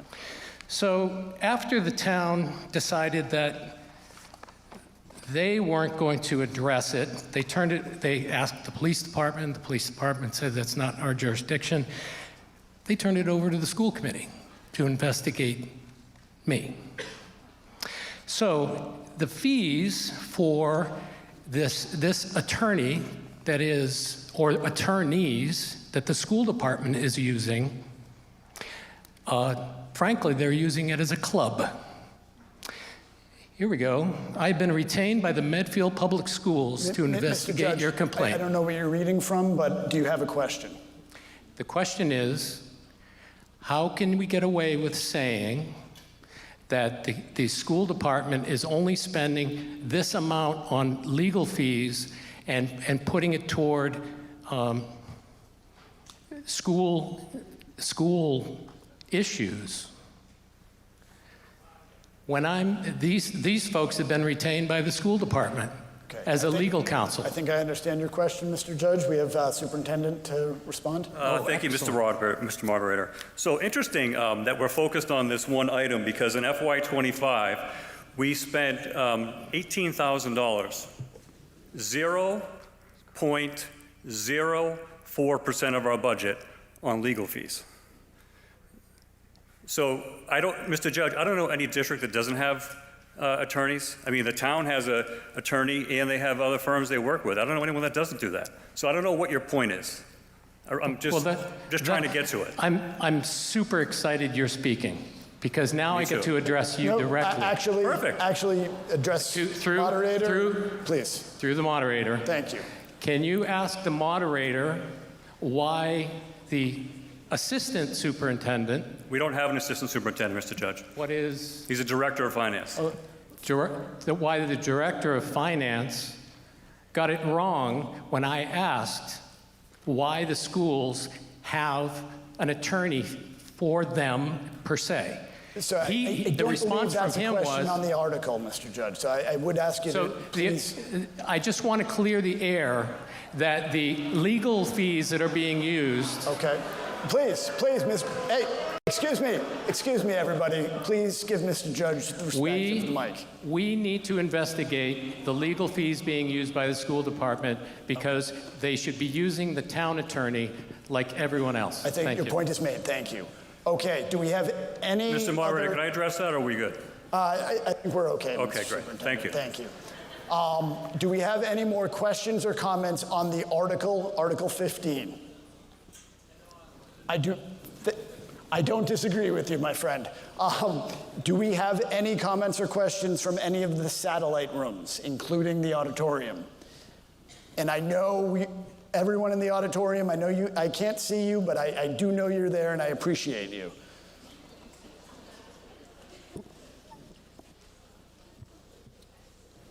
Anything? Okay. Hearing none, we will vote on the article, the positive motion from the warrant committee. This is a majority vote. All in favor of Article 15, please say aye. Aye. All opposed? Nay. I will wait for the satellite rooms, please. Hello. Okay, thank you. That was the cafeteria. I will wait for the library and the auditorium.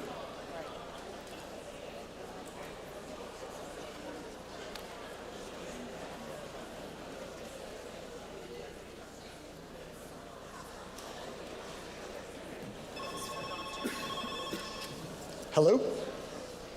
Thank you. Okay, having heard votes from all four rooms, I deem that the article passes by a majority vote. Okay, moving on from the budget, we will take up. Remind people that they have to show up on June 8th. The chair of the warrant committee wants to remind everyone who's still here that there is a second portion of the override that is at the ballot on June 8th. Okay. I have not forgotten the hold on Article 25. It seems like it was decades ago, but it is upon us now. So we will go to Article 25, which is appropriate funds for economic vitality. Now, we do not have a report for this one, but I believe we have a positive motion from the warrant committee. Folks, I know we're in a bit of flux right now, but if you could just file out as quietly as possible, and those who are still here, I'll do it. Thank you. Move that Article 25 be passed as set out in the warrant. Okay, we have a question at the mic. Simple question here. What do we gain? Two questions, really. What do we gain by taking the money from one pocket versus the other one? If you look at the suggestion, we used to get it from sales tax. Now we're going to get it from free cash. I have no questions with spending the money and what it's being spent for, but why are we taking it from one pocket versus another? And where does the sales tax money, the meals tax money normally go to is the second question. I can do that. So I didn't hear the second question about the meals tax? Where does the meals tax normally go to? I didn't see it in the income stream. It goes into our local receipts, so it's available as revenue. Into the which? It's available as revenue, so it's the total Okay. revenue available to spend. My first question, though, is why from one pocket versus the other? There must be some advantage to it. It was just an easier move to transfer it from free cash than to separate it out of the local receipts. So there's no advantage to it? No, we could have taken it from either one, and this year I chose to take it from free cash. Any more questions or comments on Article 25? Okay, this requires a simple majority. All in favor of Article 25, please say aye. Aye. All opposed? I deem that the article carries. 26, which is snow and ice deficit. This is also a majority. We have a positive motion from the Warrant Committee. Move that Article 26 be passed as set out in the warrant. Any comment or questions on Article 26? Hearing none, I will put it to a vote. All in favor of Article 26, please say aye. Aye. All opposed? I deem the article carries. I'm actually going to point of order my own deputy moderator over there. Do we have anyone left in the auditorium that you know of? Okay, great. We can keep business going as that happens. I just want to have a good sense of who's still here with us. Article 27, prior year bills. This is a 4/5. I believe we have a positive motion from the Warrant Committee. Move that the town appropriate and transfer the sum of $19,337.30 from FY 2026 operating budget and or other available funds for the purpose of paying prior year bills incurred in FY 25. Okay, again, this is a 4/5 majority vote. Do we have any questions or comments on the article? Hearing none, I'll put it to a vote. All in favor of Article 27, please say aye. Aye. Opposed? I deem the article carries. Article 29, Town Charter Amendment, time of elections. This is a 2/3. I believe we have a report and a positive motion from Ed Vizella. Move that Article 29 be passed as set out in the warrant. Warrant Committee report. Currently, the town election by town charter is held on the last Monday in March. This election takes place 5 weeks before the annual town meeting, which is held on the first Monday in May. There are several reasons for amending the Medfield charter to move the election to the second Monday in June. First, replacing elected officials just 5 weeks before town meeting is difficult. It is a limited time for newly elected officials to be brought up to speed on the budget process, the warrant articles, and other items that require elected officials' action before town meeting. At times, the town meeting takes action such as voting to change the moderator's term, removal of civil service, etc., that require affirmative action at a town meeting, but must also be approved at an annual town election. With the town election before the town meeting, the final action on a warrant article can take 11 months. In the case of an operating override ballot, as we are facing this year, a special town election must be called at an additional expense to the town. An operating override requires a 35-day notice from the school board to the town clerk. If the annual town election is moved to the second Monday in June, that will alleviate the need to call or incur the expense of a special town election so close to the annual town meeting. The Warrant Committee recommends passage. Okay. Any comments or questions on Article 29? Seeing none, I will call for a vote. This is a 2/3 majority. All in favor of Article 29, please say aye. Aye. Opposed? I deem that Article 29 passes. Article 16, FY 2027 Water and Sewer Enterprise Fund Budget. I believe we have a positive motion from Mr. Hunt.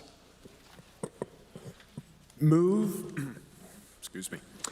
that the town raise and appropriate or transfer from available funds the sum of $3,508,966 for the Water Enterprise Fund and $2,980,450 for the Sewer Enterprise Fund as printed in the warrant report. Thank you. Are there any comments or questions on Article 16? Hearing none, I will call for a vote. This is a majority. All in favor of Article 16, please say aye. Aye. Opposed? I deem Article 16 carries, and I want to note that the folks that were left over from the satellite rooms are starting to file in now. And thank you for your patience. Article 17, transfer of surplus bond proceeds. This is simple majority, and again, we have a positive motion from Mr. Hunt. Move that Article 17 be passed as set out in the warrant. Any comment or question on Article 17? Hearing none, all in favor of Article 17, please say aye. Aye. Opposed? I deem Article 17 passes by a majority. Article 30, authorize transfer of Castle Hill sewer system to Board of Water and Sewerage. This is a majority. We have a positive motion and a report from Mr. Hunt. Move that Article 30 be passed as set out in the warrant. This article concerns the potential acceptance of the Castle Hill Sewer Association system, a legacy private pump station and force main serving approximately 25 homes, into the town's municipal sewer system. Like many privately built systems from the 1970s through the 1980s, the infrastructure is aging and presents ongoing maintenance, reliability, and potential environmental risks, particularly where portions may lie within the public right-of-way. Consistent with standard practice, the town would only accept the system following inspection and completion of required upgrades to municipal standards, with all associated costs borne by the homeowners, estimated at approximately $13,000 to $14,000 per household, and already agreed in concept. The system has recently undergone evaluation, necessary improvements have been identified, and certain key components, including the generator, have been replaced. Acceptance would shift ongoing ownership and maintenance to the town's sewer enterprise system, while avoiding the assumption of deferred capital liabilities, and would formalize control over infrastructure for which the town may otherwise bear partial responsibility. Thank you. Are there any comments or questions on Article 30? Hearing none, I will put it to a vote. All in favor of Article 30, please say aye. Aye. All opposed? I deem that it carries by a majority. Article 34, this is sign bylaw update. There will be a positive motion from the Warrant Committee and a report from Planning Board member Teresa James. Teresa, if you can, perfect. We do the motion first, please. Sorry, Emily. Move that Article 34 be passed as set out in the warrant. Thank you, Teresa. Teresa James, 67 Harding Street. Article 34, pursuant to Massachusetts General Laws, Chapter 48, Section 5, the Medfield Planning Board held a duly noticed public hearing on March 16, 2026, to consider the proposed zoning amendment set forth in Article 34. Notice of the hearing was published in the Hometown Weekly on February 19th and February 26, 2026, in accordance with statutory requirements. At the public hearing, the board received comments and questions from members of the public and considered that input in its deliberations prior to finalizing the proposed bylaw language. Article 34 proposes targeted amendments to the zoning bylaw governing home occupation signage and sign illumination. The article would revise sections 300-13 and 300-14 to increase the allowable sign area for permitted home occupations from 1 square foot to 2 square feet for freestanding signs and 4 square feet for surface applied signs. The article also amends section 313.3 to clarify sign illumination standards by prohibiting internally illuminated signs with translucent panels and limiting external illumination to steady, stationary, fully shielded white light directed solely at the sign face with the maximum average maintained illuminance of 3.5 foot candles. Following the close of the public hearing, the Planning Board voted unanimously on March 16, 2026 to recommend approval of Article 34. Thank you, Teresa. Any questions or comments on Article 34? Okay, I note that this is a 2/3 majority threshold. All in favor of Article 34, please say aye. Aye. All opposed? I deem that the article passes. Article 34 passes. Article 35, mixed-use zoning overlay. There will be a positive motion from Peter Michelson, and Doug Lawrence from the Planning Board will read a report. Peter? Move that Article 35 be passed as set out in the warrant.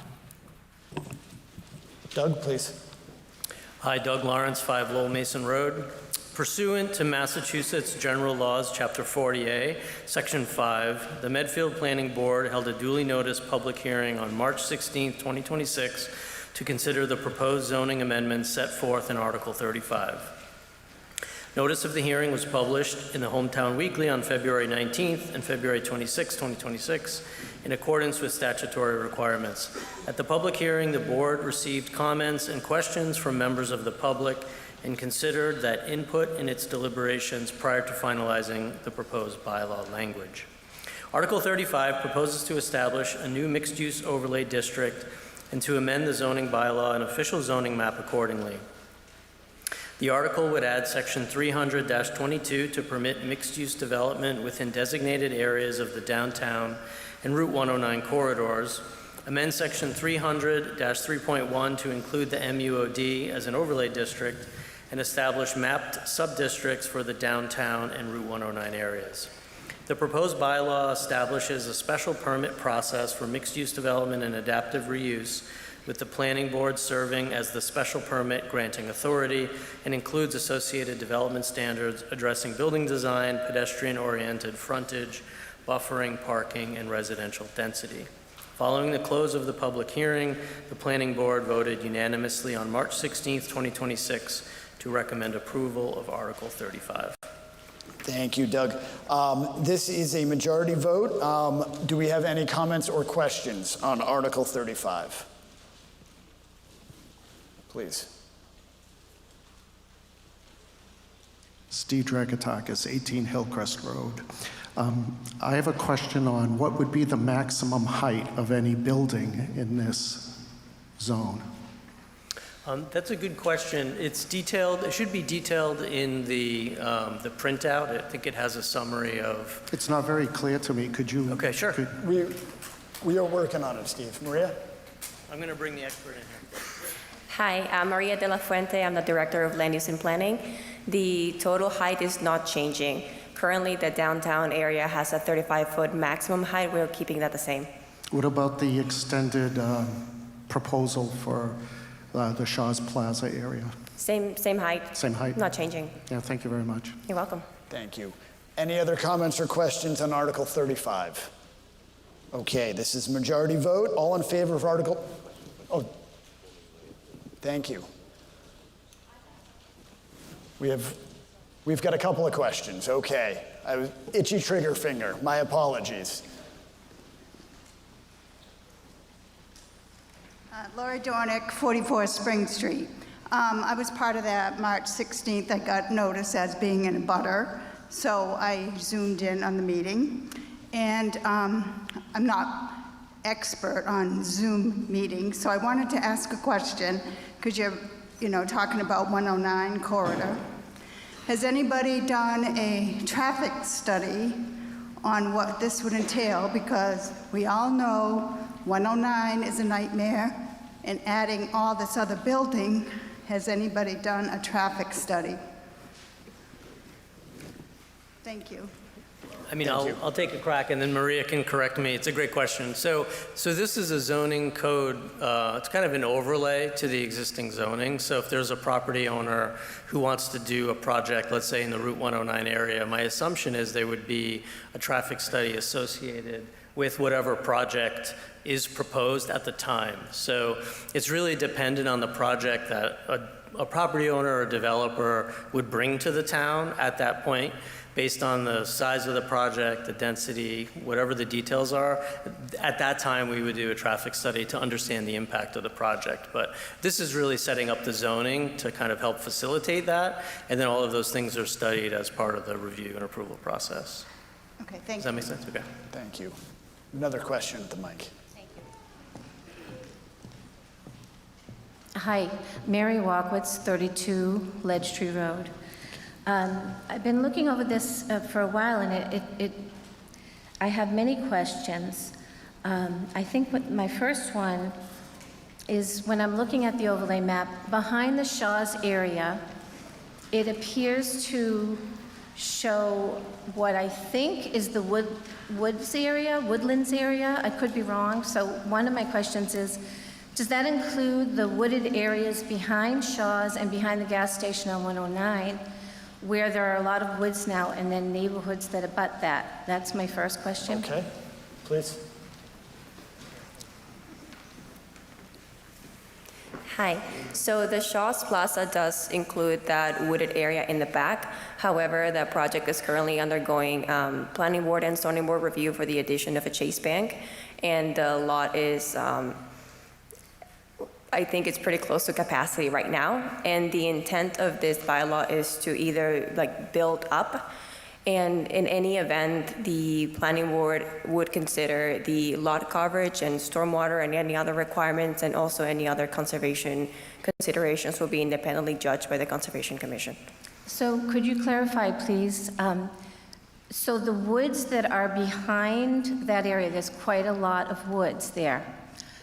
Is that part, looking at the map, it looks like that is part of, and I'm not quite understanding, I'm trying to, and I appreciate your explanation, but I'm not quite understanding, that's a lot of area of woods there. They are quite beautiful, and they abut, neighbors and so forth. So I don't know, are you just talking about the Shaw's parking lot area? But in the map, it looks like it's a lot of the wooded areas that even come up close to the high school. Yes, the parcel includes the parking lot area and the businesses, and the same lot also includes the wooded area.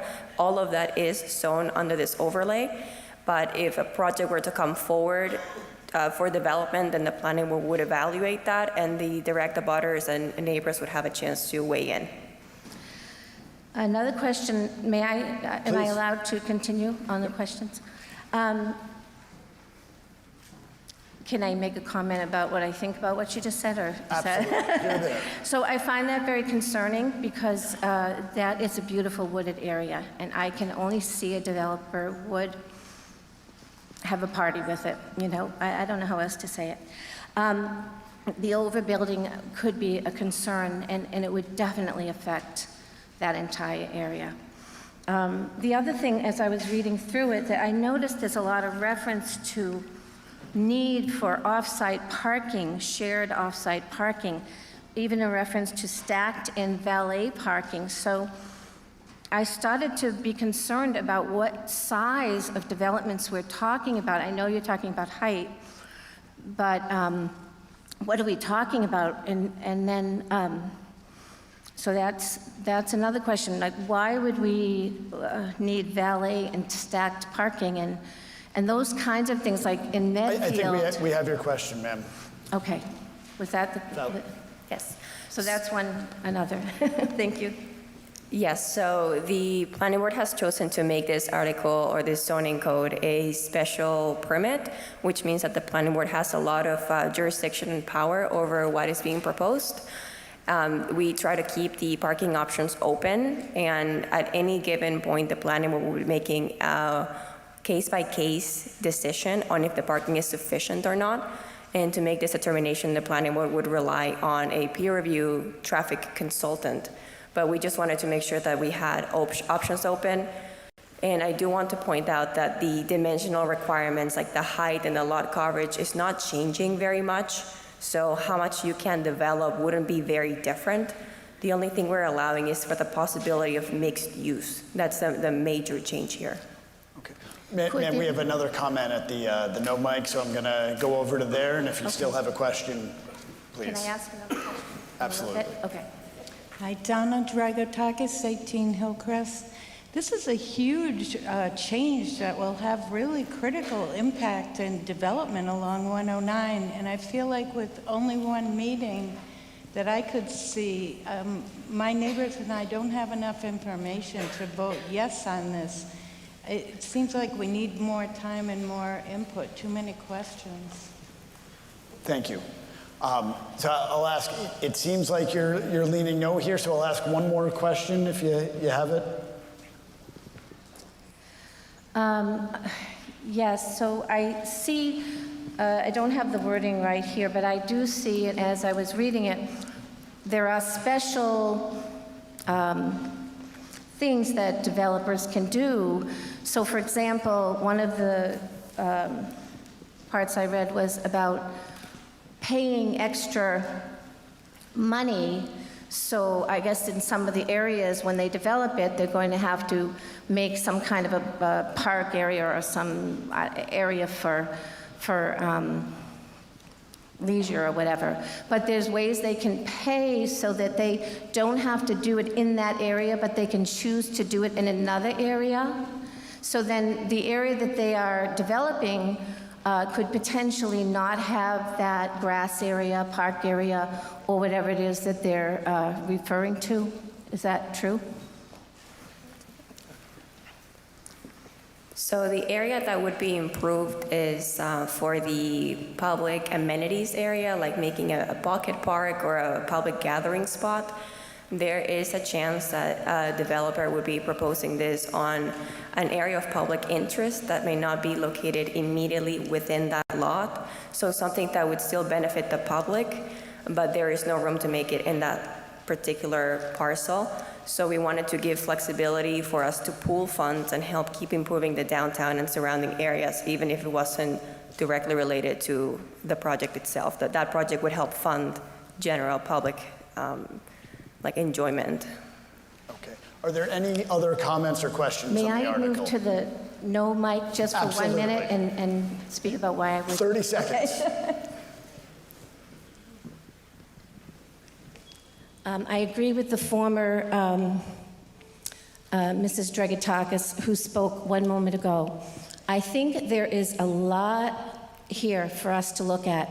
It could change the character of the town.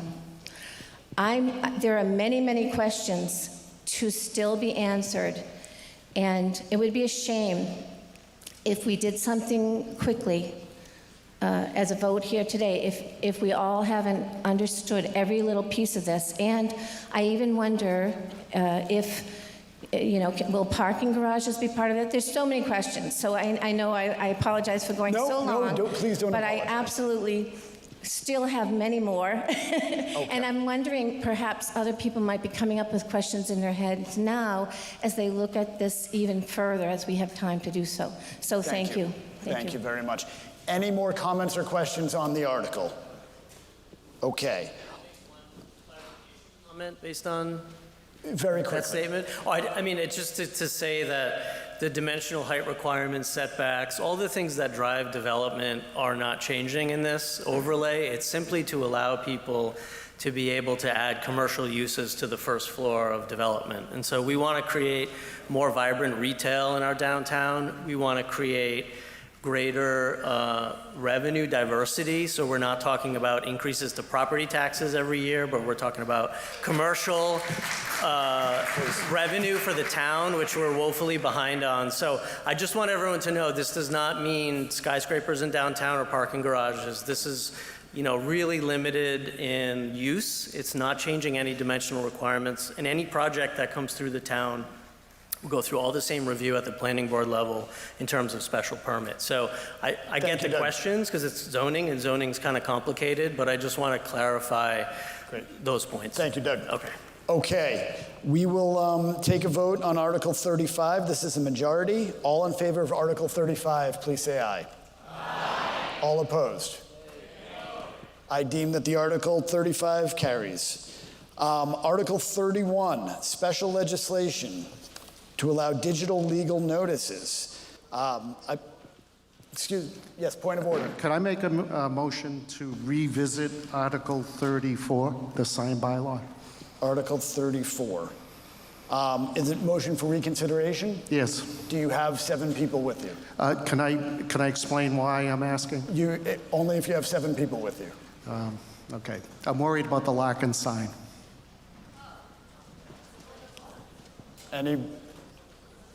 Okay.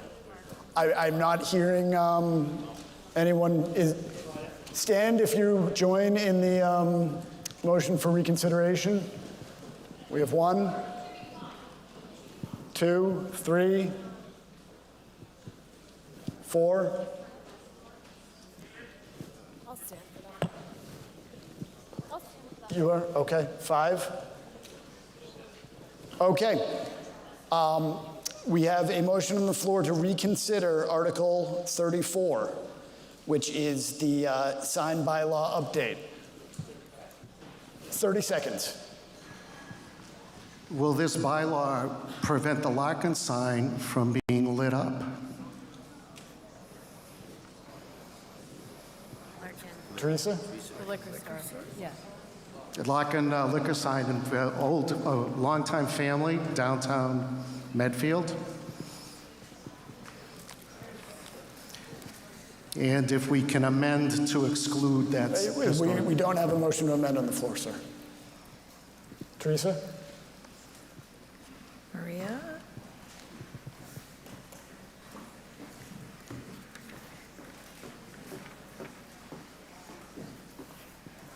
What there is. It just makes us think it's 1 We've never aligned to I can ask him. Okay. Mr. Moderator, can I ask for that question to be repeated? Please. So the question to revisit is in relation to an existing sign that consists of flashing lights. That is a historical part of Medfield. Got it. So there are some signs that have been, they're like legacy or grandfather signs that we no longer have jurisdiction over.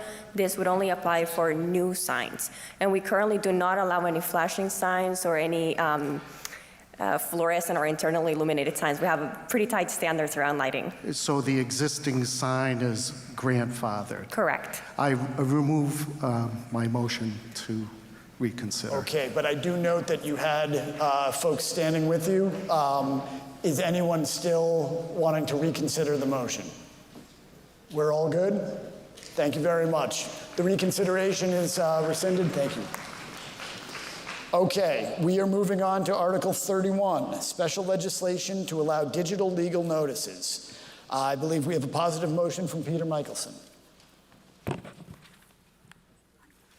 Positive motion, vote that Article 31 be passed as set out in the warrant. This one is a majority vote. Any comments or questions on Article 31? We have a question. Hi, Pete Treadway, 35 Phillip Street. And I have a question. If you consider, if you could do something like the town of Sudbury that does a reverse 911, so you could tell people that there is a special election or whatever, and have a website that people could register. And so you could push out a reverse 911 that everybody could get a text message on their smartphone. So we currently have that system now? So I didn't see it in here. Would that be part of it? No, this is just to post public hearing notices. Yeah, so why not push it out with the reverse 911? So our issue with that is we're concerned if we continually push out notifications such as that, you won't read them, and then you'll miss the really big important ones, like a special election coming up or a water or sewer emergency. Well, this one's pretty important, though. I would consider it. So the public hearings aren't pushed out now. You would have to read them in the newspaper. This would just allow them to put us on the website. You can sign up for a notification for the public hearing notices separately. Oh, you can? Great. Yes. Thank you. Yep, if this passes, we'll have that set up. Perfect, thank you. Yep. Sorry, I misunderstood your question. Thank you. Please. Hi, Taylor Bowman, 658 Main Street.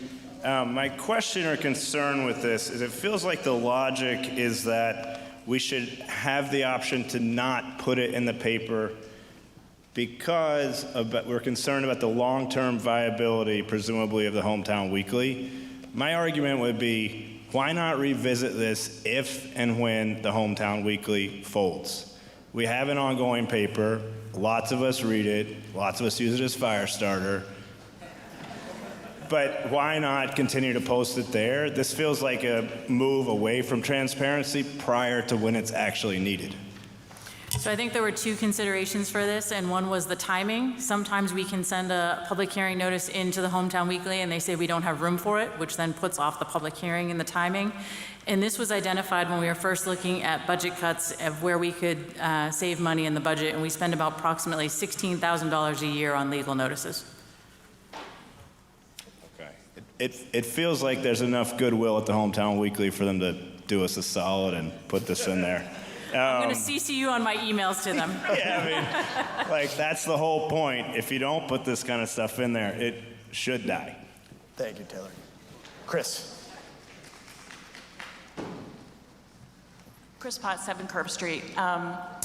So I will tell you that the tricky thing with public hearing notices is that you can put a public hearing notice in the newspaper, but because a public hearing overlaps with a regular public meeting, you don't actually have to publish the meeting notice until 48 hours in advance. So I can go to the Hometown Weekly, I can go and cut out the public hearing notice, but I cannot find that same meeting until 48 hours in advance of the actual meeting. So there's a gap there. So my question is, and I've brought this up in the past, but if we were to go this route, would there be a commitment to make sure that as soon as we publish a public hearing notice, that it goes on the town event calendar immediately so that people can access it within that 10-day period that you have to post a public hearing notice? Absolutely. Okay. And I know you'll keep us honest. Yes. Thank you. Thank you. Please. So my concern is Mary Walkowitz, 32 Ledge Tree Road. Thank you. And my concern is similar to the questions that were just asked. I think to encourage transparency and accountability and civic participation, that, obviously adding the online version is a great idea. I was looking at where there's some amendments, and I'm not sure how to go about telling you what I had in mind, but I'd like to do so in a moment if I could. So I came to the question mark here because I have a potential amendment, but the reason for that is that think about how many times tonight the Hometown Weekly has been mentioned in relationship to town politics and what goes on in town. It's been mentioned by looking for volunteers for the celebration. It's been mentioned for writing, all kinds of things.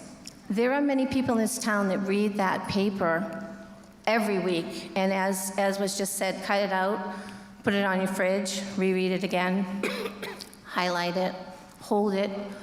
And some people prefer to go to the digital format. You said you had an amendment?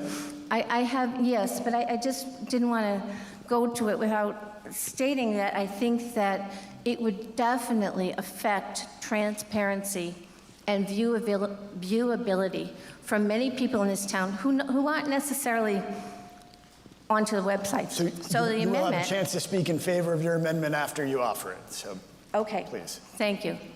And again, I think the electronic version is great, adding that in. So the amendment, I'm looking at the wording in the article. And so section 2 says, currently, well, I'll read it with putting in my amendment. I'll sort of read it as, like, if that's okay. It's in a local newspaper of general circulation.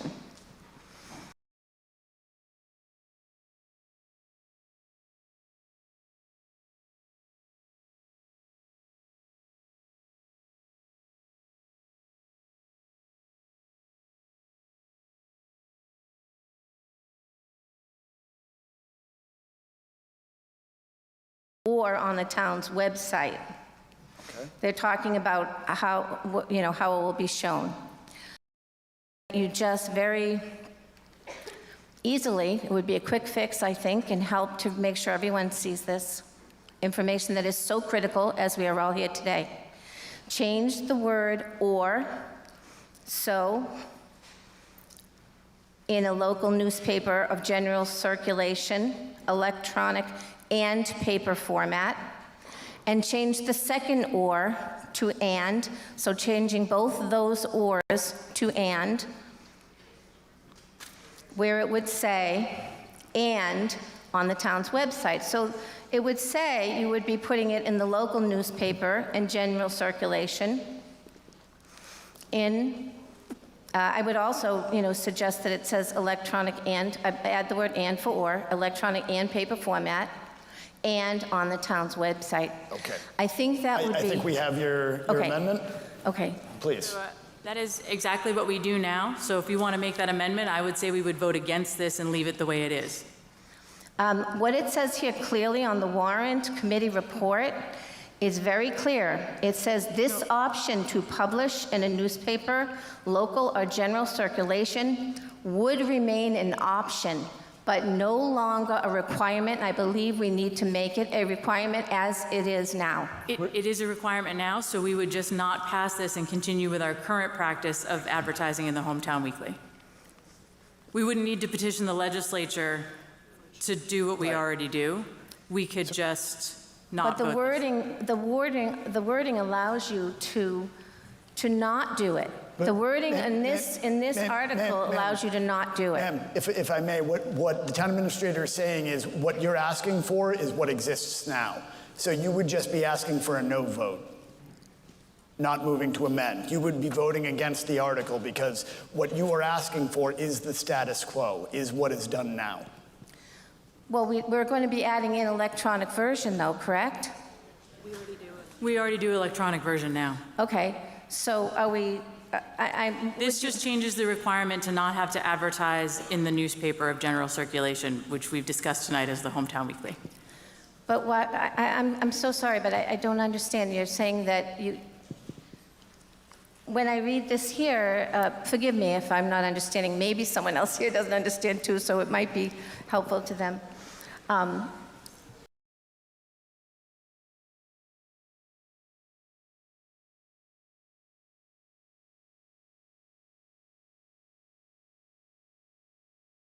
And change the word "or" to "and."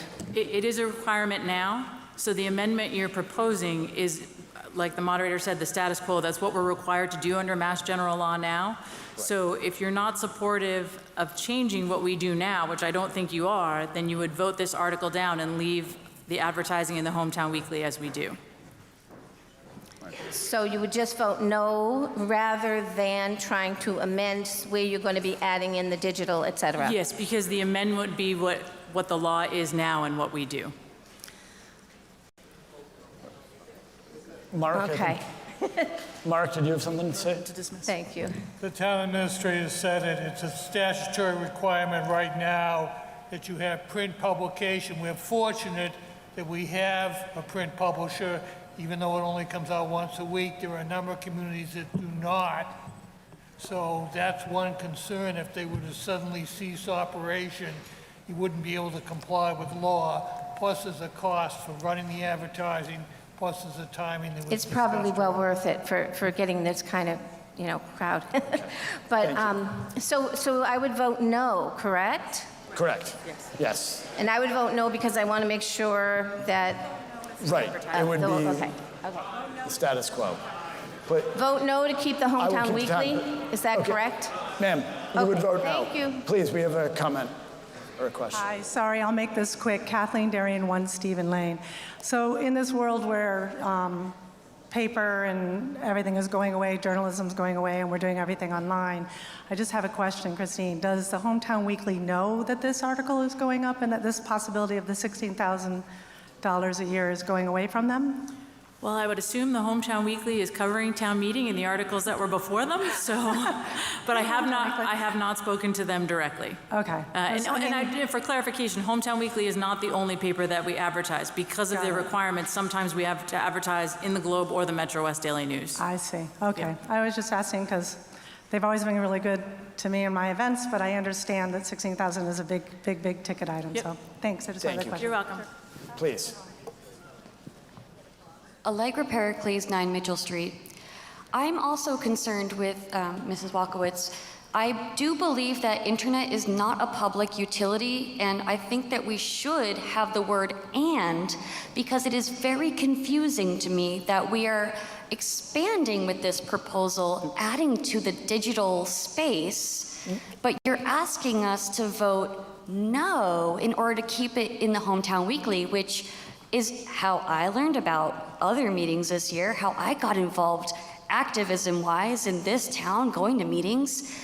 I only know about this through the paper that's on my table. But Ms. Pericles, So I'm voting confused no- why we can't just write "and" because we want to put it online and we want to have the weekly. Because that would be making an amendment to make the law what the law is, which is not what we do at town meetings. So if you vote no, the law stays what it is and does exactly what you want it to do. Well, If you you vote also to want to amend- make it so that we can have notifications, right? I believe. We already do that. You can sign up on the website. Yep. Okay, thank you for clarifying. You're welcome. Okay, thank you so much. Not a problem. Nancy. You'll be happy to know I'm not asking a question. Nancy Sterling, 21 Hospital Road. I think we should keep it as it is. It's important to have a community newspaper, as others have pointed out. Many communities don't have that. The town should be supporting it through revenue, and no, I have no connection to Hometown Weekly. But we need as many options as possible for people to learn about what's going on in town. So I would vote no. Thank you. Okay, any more comments or questions on Article 31? Okay, hearing none, we will go to a vote. This is majority threshold. All in favor of Article 31, please say aye. Opposed? I'm going to ask for a show of hands. All in favor of Article 31, please raise your hands. Okay, hands down, please. All opposed, please raise your hands. I am going to ask for a standing count.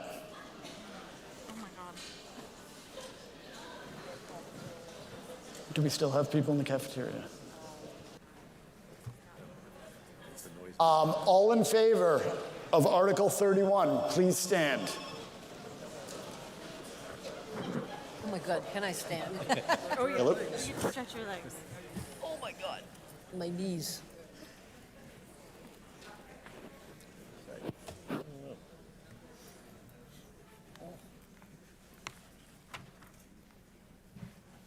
We're doing everything tonight. We're going to have a little vote down here.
Okay, yeses can sit.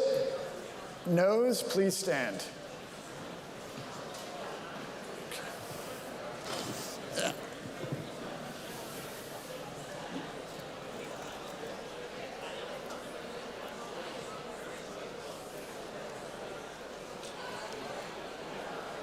That comports with. Yep. Was the cafe, was this yes? That was 91 yes. Yep. All right, so we need to add up.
Special legislation to waive mandatory retirement age for a fire department member. We have a positive motion from Peter Michelson. Vote that Article 32 be passed as set out in the warrant. Do we have any questions or comments on Article 32? Hearing none, this is a majority threshold. All in favor of Article 32, please say aye. Aye. All opposed? I deem the article passes. Article 33, transfer of custody, care, and control of Baxter Park. We have a positive motion from Jillian Rafter. Move that Article 33 be passed as set out in the warrant. This is a 2/3 majority. Do we have any comments or questions on Article 33? Hearing none, I will ask for a vote. All in favor of Article 33, please say aye. Aye. Opposed? I deem the article passes by a 2/3 majority. Article 10, capital budget appropriation, non-buildings. This is a majority. Ask for a positive motion from Brent Nelson. Move that $3,122,508 be appropriated to pay costs of funding the capital projects in the recommended amounts as set out in the warrant, including all costs incurred and related thereto the so-called approved capital projects, that to meet this appropriation, the town shall fund each of said approved capital projects from the recommended source of funding identified in the warrant, and that the Select Board is authorized to enter into any contracts and to take all actions necessary to carry out said approved capital projects. Any comments or questions on Article 10? Hearing none, this is a majority vote. All in favor of Article 10, please say aye. Aye. All opposed? I deem that Article 10 passes. Article 12, capital budget appropriation, municipal buildings. This is also a majority, and Brett Nelson has a positive motion.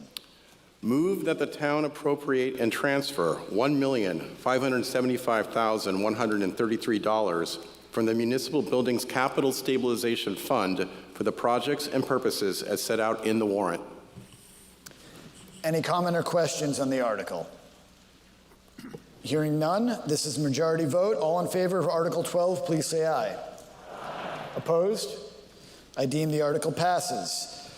Article 18, Elementary School Tax Mitigation Stabilization Fund. This is also a majority, and Warrant Committee member Ashley LaDuke has a positive motion and a report. Move that the town vote to appropriate and transfer the sum of $900,000 from certified free cash into the Elementary School Tax Mitigation Stabilization Fund.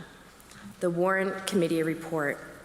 The approval of a debt exclusion for a new elementary school has been a core part of the town's capital project strategy for over a decade.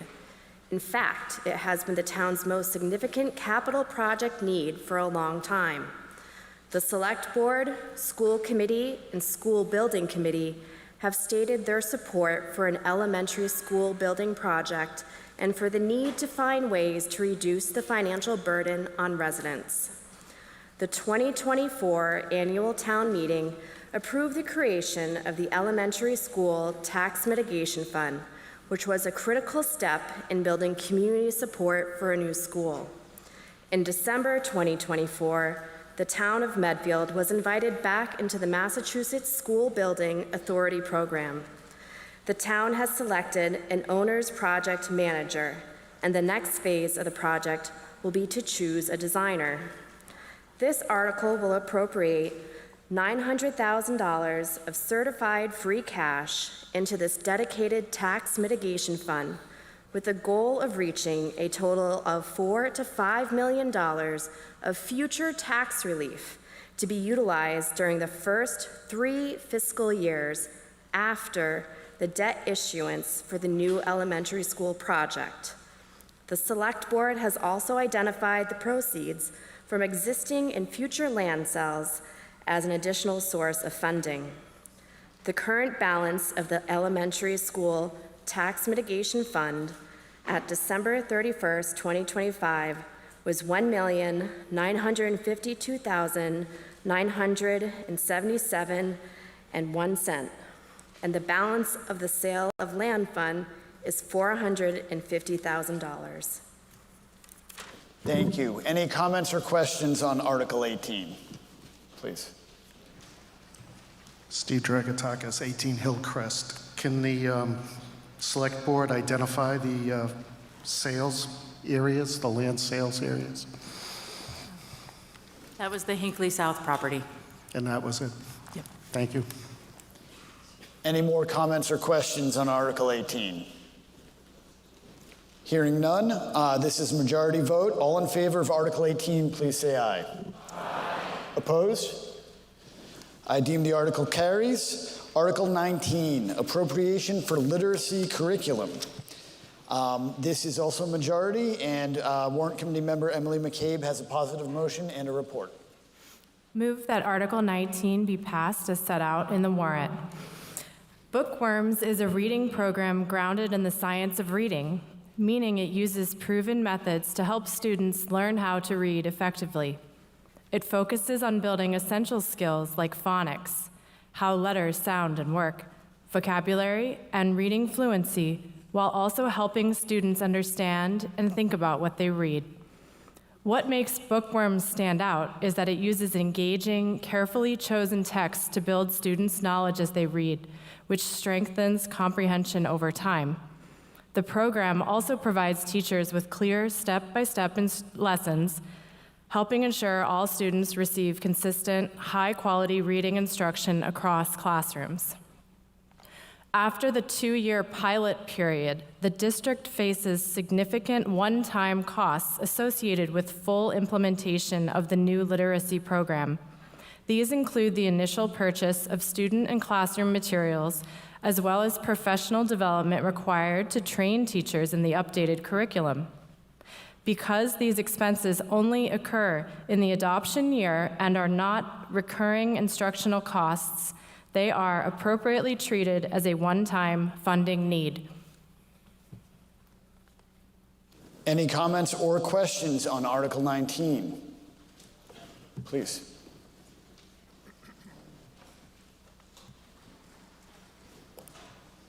Hi, Pete Treadway, 35 Phillip Street. Is this endorsed by Jeffrey Marston and the school committee, or who's behind this? Who is the Yeah. the submission authority? Yeah. I believe this is the school committee. So if you look at, the reason I ask, if you look at Google and the reviews, there's a lot of negative comments about this from teachers saying that the curriculum is too rigid, and, having, raised a child in this town and looked at the homework assignments and go to Dr. Google and finding the answers, not good. So I'm just wondering, has anybody fully vetted this? Seems like it's I think I hear your me. question, sir. Anyone from the school committee want to address? Or Superintendent Marsden, please. Thank you. Thank you, Mr. Moderator. Is the question about bookworms itself, or I couldn't hear over there? I'm concerned about the vetting of this particular product. How long has it been in the school, and how many classes have used it, and what kind of, reports have come out of it? Sure. So we did a 2-year pilot with 4 different programs. We were trying to see what the best program was to fit our instructional model within the schools. And bookworms came to the top after teachers did the pilot and taught many lessons for over a series of 6 to 8 weeks. And went through that process. The kids loved it, teachers loved it. That was their #1 choice unanimously. It is only used in one other district in Massachusetts, but it is used in other districts in Connecticut and other places. I mean, the beauty of it is it allows kids to read novels. So they're not reading just, anthologies with a few stories in it. They get to read entire novels, especially when we get into 3rd, 4th, and 5th grade where they're reading many novels a year. Also, as a caveat, we did apply. The state is offering grants now to change your reading curriculum. We have applied for that grant, and we'll find out at the end of June. If we are successful, we'll get $91,000 from the state to offset the cost, and we'll return whatever's left over back into free cash. So you're sold on this product. I can remember when you had iPads, and overheads, and then that was ripped out of the classroom, and you also made it standardized on many different PCs before you standardize on Google Chrome. So is this another pie-in-the-sky project, or does it have real, No, actually, the state is making us change all of our curricula. So we've used Lucy Cochrana's curricula for many years, and we have Foundations, which is a phonetic-based, phonics-based program, and then we have Lucy Cochrana's, which was a balanced literacy program of reading and writing. The state is now going to take that away from all districts and make us use the science of reading, which is why we chose this particular program. Thank you. Can students access this program outside the classroom, or is it only inside the classroom? Yeah, so the lower grades, K1, 2, and 3, there's no consumables, so there's a lot of, they'll have the trade books to take home with them, so they'll be doing that program at home if they need to for homework. And then 4 and 5 will have consumables and the trade books as well. Thank you. Thank you. Ms. Darian. I have a question for Dr. Marsden, too. Kathleen Name and Darian, address. 1 Stephen Lane. Sorry. Thank you. Sorry, Rick. I think you might have answered part of my question, but it's been a couple years since I taught. But is this the one, Bookworms by Dr. Sharon Walpole? Is that the one? Yes, And that's open resource, right? it is. So what will the money be going toward then? So the sets of trade books that we have, so we have the first upfront cost is the trade books for all the classrooms. So making sure we have sets of those. Teacher preparation, so there's some training that goes into that, and then the first year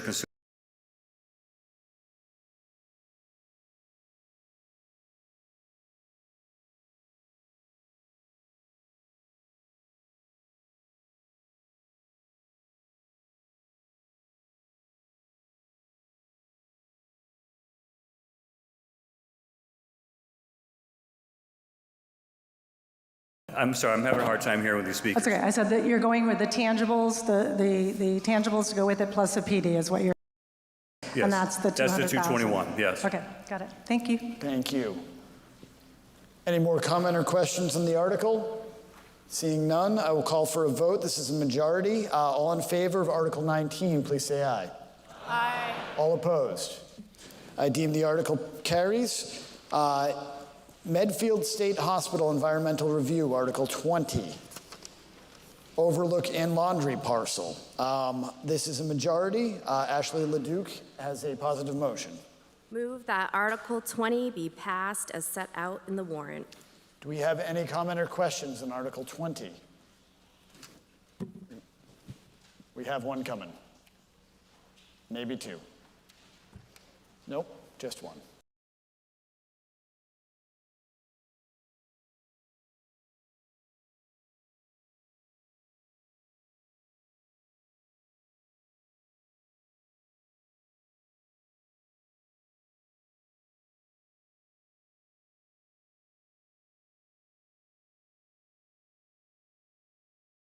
Because we're developing a lot of other properties in town, and we have a lot to lose from one.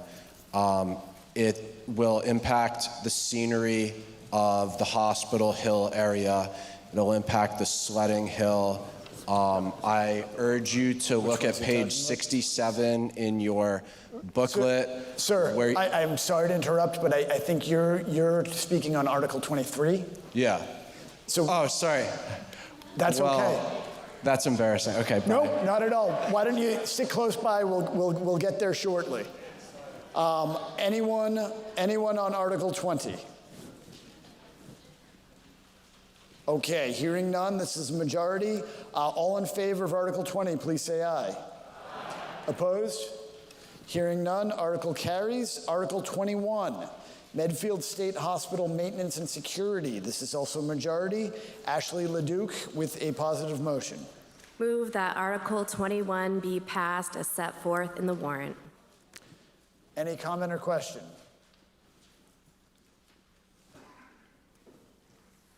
Hi there, Andy Spencer, 26 years at 12 Spring Valley, right behind the hospital. It was very, very abrupt when the hospital was closed to us.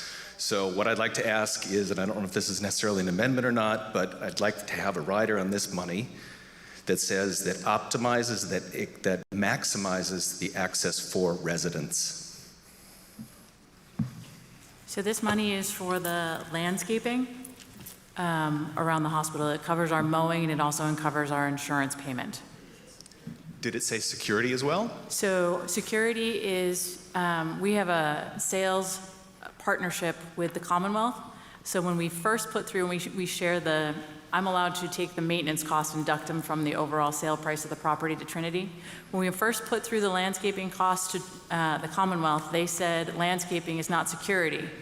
The chiefs and I had a meeting with the select board and said, actually landscaping is security, because if we keep the grass down low, we can actually see when people are breaking into the buildings and we can see the bottom level. So we call it maintenance and security, but it is essentially the landscaping. Fair enough. Sorry. Thank you. My comment still stands. Absolutely. The record will reflect. Any other comments or questions on the article? Hearing none, this is majority vote. All in favor of Article 21, please say aye. Aye. Opposed? I deem the article carries. Moving on to Article 22, which is appropriation for landfill closure attorney and engineers. This is we have a positive motion and a report from Elizabeth Kelly, Warrant Committee member. Move that Article 22 be passed as set out in the warrant. The town formerly operated a 13-acre landfill, the former landfill, at the site from the late 1890s until 1993 that received municipal solid. Landfill closure was not formally completed under 310.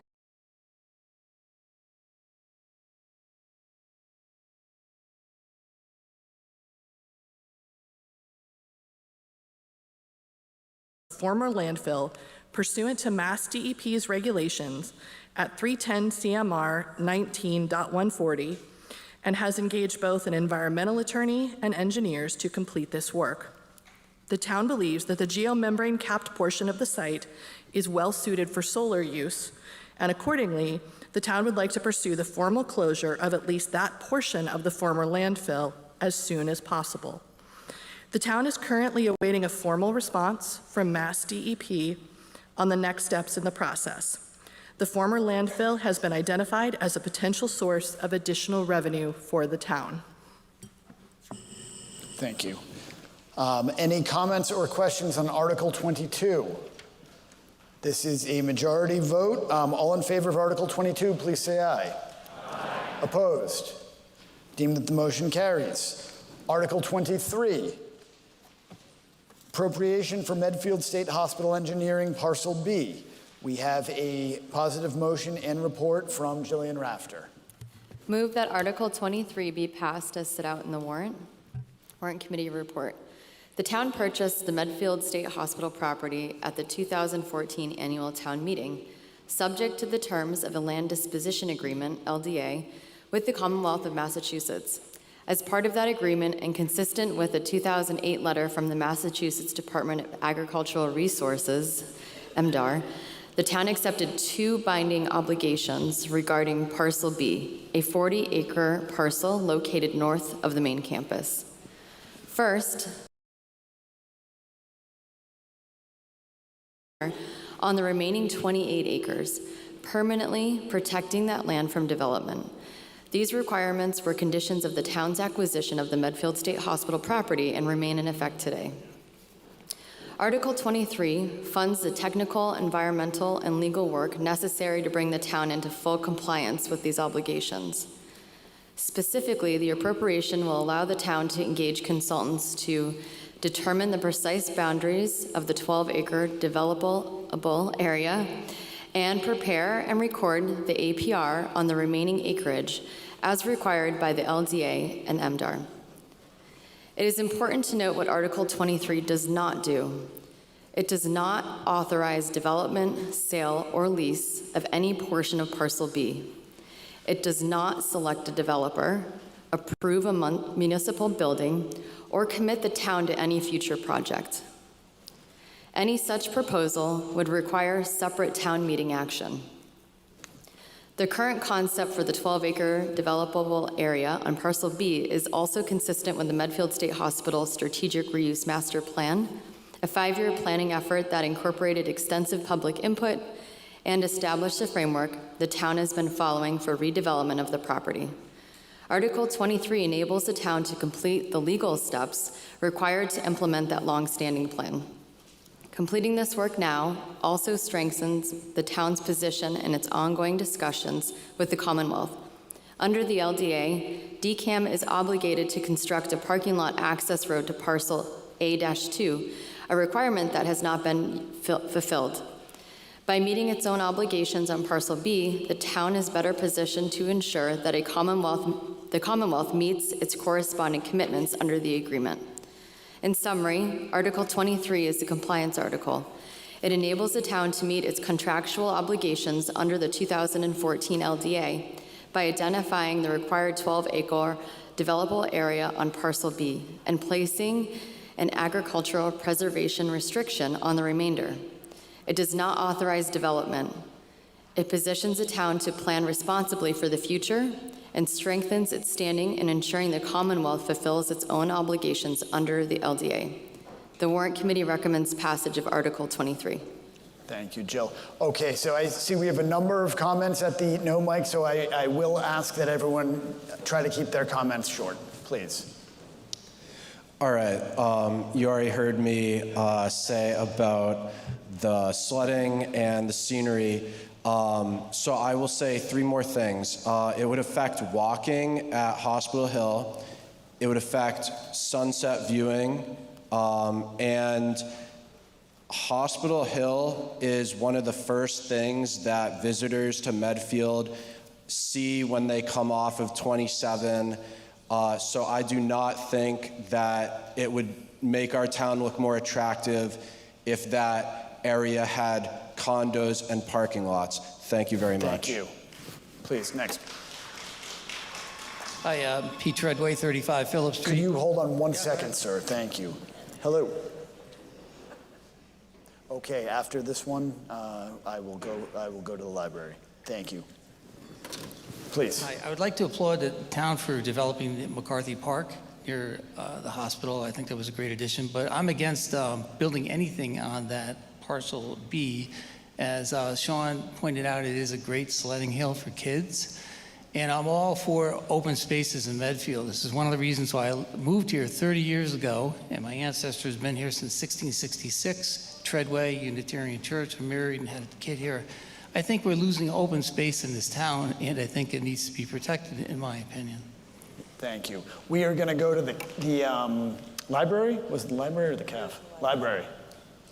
Please. Am I good?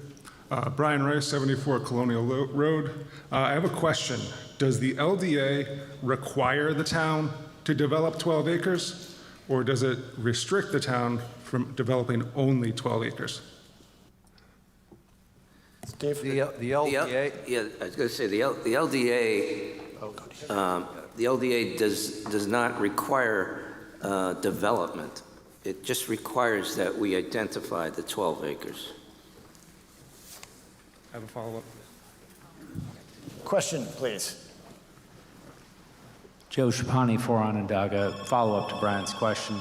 Are there any damages if we're in breach, and would we be in breach if we vote no? Okay, hold that question. Hello. We will go to you after these next two questions. Okay. Question is if there are damages if we breach the LDA, and if a no vote would involve a breach. I think the question is if a no vote would put us in breach of any law. This is a funding article that would allow us to hire an engineer to help us find the 12 best acres. So the town would still be under the obligation to designate those 12 acres. It's just a question of whether we do it with engineering support or not.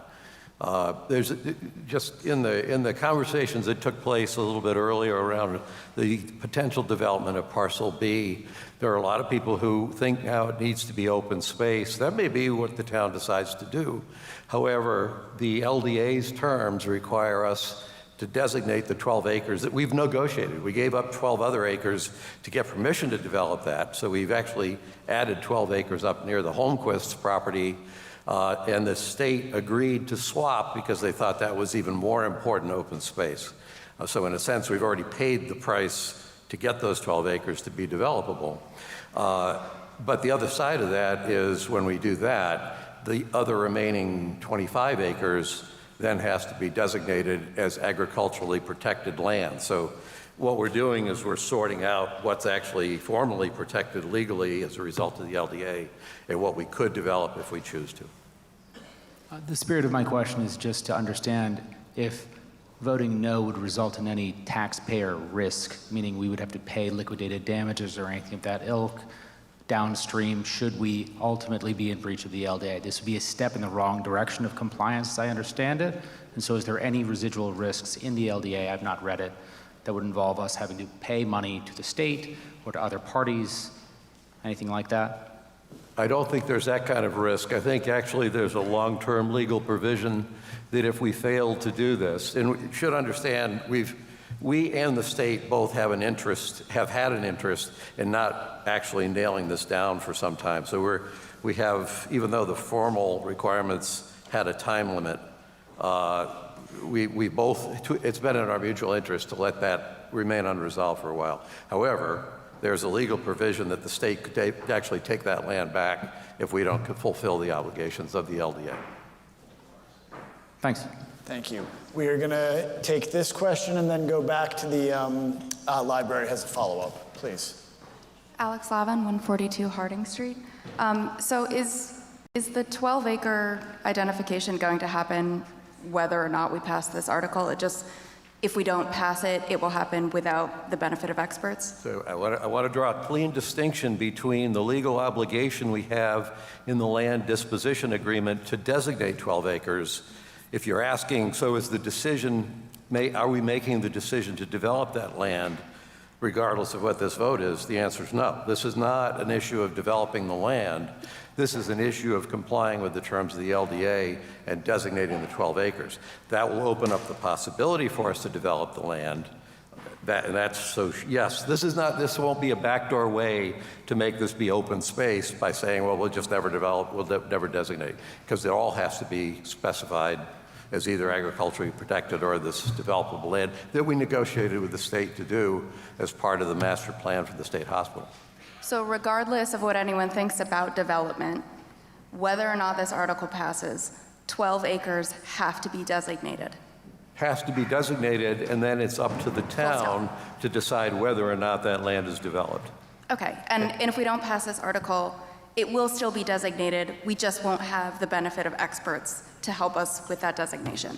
That's the way I would put. There's a reason we were hoping, and let me tell you, just to clarify why, there are a number of issues around the land itself. There's historic sites on the land. There's water, wetlands. There's certainly forested lands.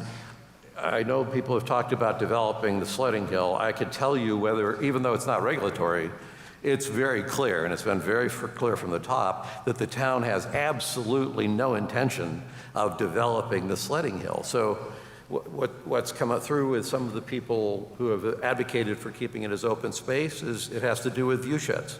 They'd like it not to be something that's predominant. So I think if we were to ever move ahead, it would be a combination. The 12-acre designation will for sure keep us out of regulatory trouble and will codify certain of the concerns that the town has around preferences that the town has for how to use the property. And we would wind up with 12 acres that meets as many of those requirements as it could. Then that maybe we will, or maybe we won't develop the land. That's a big economic question for the town. Thank you. We will go back to the library, and then we'll go back to the no mic. Library, please. Yeah, Brian Rice, 74 Colonial Road again. I continue to have questions because, to me, the statements that are being made orally do not agree with what's written in the Warrant Committee report. I think I've heard Selectman Murby say that the town indeed does have an obligation to identify 12 acres that must be made available for development or could be developed. But the Warrant Committee report says the 2014 LEA included a condition that the town restrict any development of Parcel B to only 12 out of 37 acres. I don't know which is right, so that's my question, because to me, the Warrant Committee report as written does not create an obligation to identify 12 acres. It just says that if acreage is identified for the development, it can only be 12 acres. So I would still like a clear answer on which it is. So just a quick response. I think the Warrant report refers to the terms of the LDA.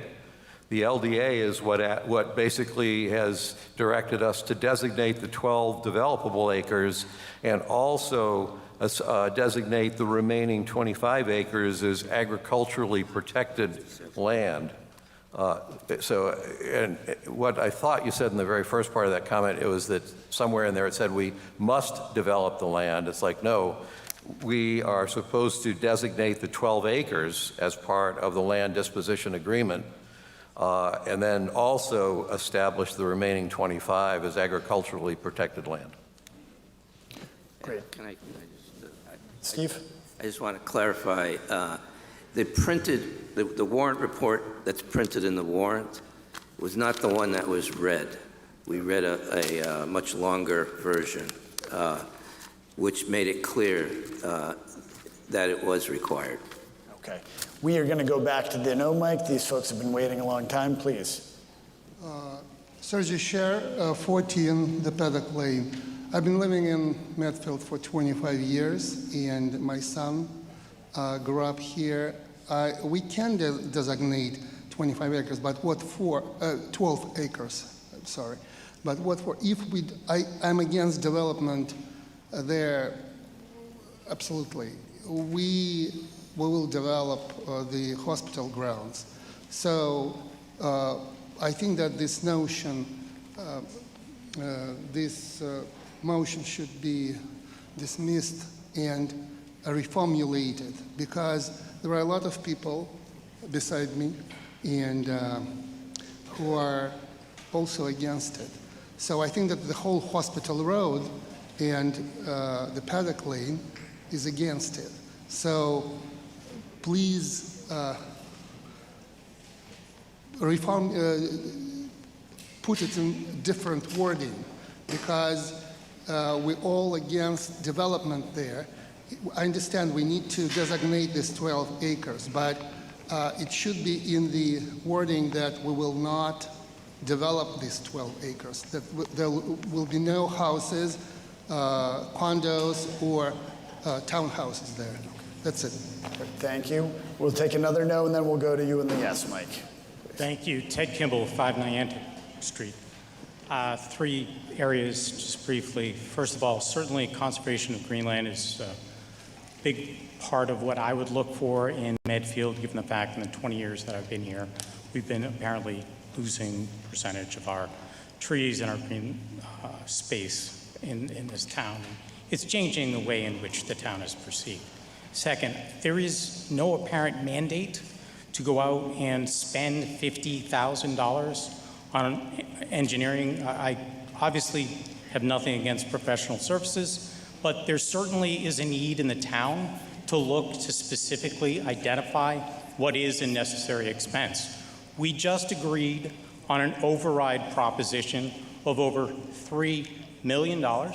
We just authorized in capital a $330,000 street sweeper. This $50,000 is not mandated now. We could go a number of different ways in order to define 12 acres and not develop any of the 37 acres.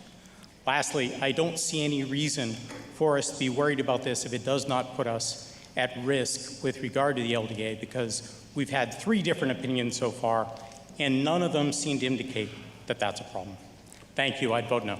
Thank you. My name is Bill Massaro. I live on Evergreen Way. I'm a butter of the hospital. I've been in a butter of the hospital for 50 years. Many of you may know that I'm responsible for getting the overlook built. I won't make apologies for that. I'm also responsible for the land disposition agreement. I was on the committee that signed a land disposition agreement. I was an advisor for the master plan committee. You should understand, I am not in favor of development. I'm not arguing in favor of development, nor am I arguing against development. What I'm here to try to give you some more background is what the land disposition agreement requires. Land disposition agreement for Parcel B requires the town, basically the concern, both the state and the towns, was to save as much of Parcel B from development as possible and to put it under an agricultural restriction. The town was allowed to have 12 acres for town use, whatever the town and the town's residents decided. It was not mandatory that those 12 acres be built on. It was not mandatory that those 12 acres be left alone. The intent was that should at some point the town find a need and if the residents agreed to it, that the 12 acres would be developed. For example, the master plan talked about making it a potential site for the new Park and Rec. Not that Park and Rec needs a new facility or anything else, of course, since the PATH Center is doing so well. But the idea was that, gee, that would be a great place, given its proximity to McCarthy Park and everything else, for the Park and Rec facility. Now, it didn't happen. Bill, I'll ask you to wrap up your point, please. Okay. If you want to, the requirement of, if we don't do the 12 acres, identify them, not build on them. But if we don't identify those 12 acres, we're at risk of losing the rest of the entire parcel, the whole parcel. We're talking about something in a neighborhood of what? Roughly 30 acres. That's the sledding hill. That's all of the nice little views that you have, the places where you like to watch the sunset and everything else. The state, with 90-day notice to us, can take that property back. And we've already paid for it. Thank you. So please keep that in mind. Okay. All right. We are going to take the 2 questions. We will go back to the no mic, but when we do, I appreciate that many of you have been waiting. I would ask you to keep your comments to anything that hasn't already been said at the no mic. Please, question. John Merck, 37 Pine Street. If and when the 12 acres are identified, you said that the town would decide what development took place there. By the town, do you mean the Board of Selectmen, or do you mean a future town meeting? Actually, maybe there's a two-part question to that. If the town decides that it wants to use the land for town purposes, let's take an example. Let's say somewhere down the road, the schools need a new site, and they, for whatever reason, think that's a great place to be, then it's already town property and it could be used in that way. I think what you're probably talking more of is, could the Board of Selectmen or Select Board decide to develop the land and just develop it? And the short answer is no. The people who have authority to determine whether or not this land will be developed are all of you who show up at future town meetings and either will or won't authorize the Select Board to dispose of the land. So the Select Board can't do anything with land until you hear, if you're going to sell it or lease it. You can't do that without being authorized to do that for specified purposes that either could be general or specific. And typically, you are asked to do that when you know what it is we plan to do. For instance, the rest of the state hospital campus, when we asked for permission to sell that land to Trinity, the proposal was already in. The people who voted at that meeting already knew that our plan was to sign a contract with Trinity, and you had a chance to look at what Trinity wanted to do with the land. So who has the authority if we're going to sell it or lease it? You all do if you come to town meetings and decide whether or not to authorize the Select Board to dispose of the property. Thank you very much. Thank you, Gus. Can I just please come in here? Because I have a slightly different take on it than Mr. Murby. I think that if the town was going to do anything with that land, it should be coming back to the town meeting and getting the residents' approval. So that I think he was suggesting that if it was being used for a town purpose, that it could be done without town meeting approval. I think it makes sense to ask the residents what they want. Great. We have another question. Pete, I want to counter that because... So, Gus, at Select Board meeting, absolutely, but I think right now we're going to hear from the... Well, all right, I think a piece of that's erroneous. Please. Heather Sullivan, 24 Tibrick Drive. I was wondering if we could move the question. Excuse me? Call the question. Call the question. Move it on for a vote. Okay. Do we have a second for the call of the question? Okay. I will table that for two questions at the no mic, please. You've been waiting. The front two people, please. Thank you. Tracy Hogan, 20 Hospital Road. I'm a bird monitor with the National Park Service and the Trustees of Reservation. If you Google right now the website eBird, McCarthy Park, Medfield State Hospital, you'll see on this international database of bird sightings that the land on Parcel B is listed as a designated hotspot for bird watching activity. If you click on the iconic birds section and select all months, you'll see there are 131 species of birds that you are statistically more likely to see at Parcel B than any other place in the region. What makes Parcel B special is that it sits on the Charles River watershed, so you can see migratory songbirds, raptors, and waterfowl all from this one spot. For the two birds that annually nest there, the bobolink and the American kestrel, their habitats are listed as threatened in the state of Massachusetts. The bobolink is a songbird that migrates all the way from central South America to our grassland habitat on the Sledding Hill to feed their young and fledge their young. You can hear their distinctive metallic calls that sound like R2-D2 from mid-May to July.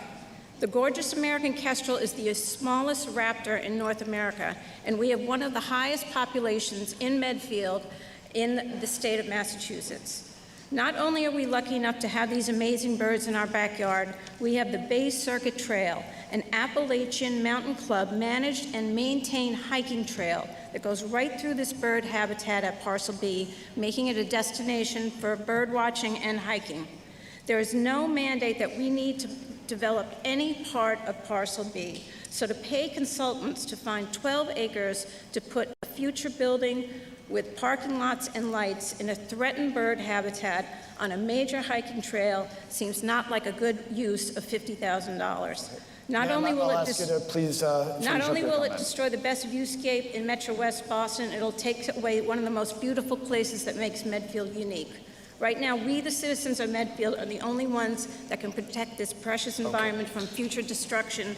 Please vote no. Thank you, ma'am. We are going to take one more comment at the no mic. We're going to go to Gus for a quick 30 seconds, and then we're going to call the question, please. My name is Nicholas Tawa, and I'm a member of the Medfield Conservation Commission.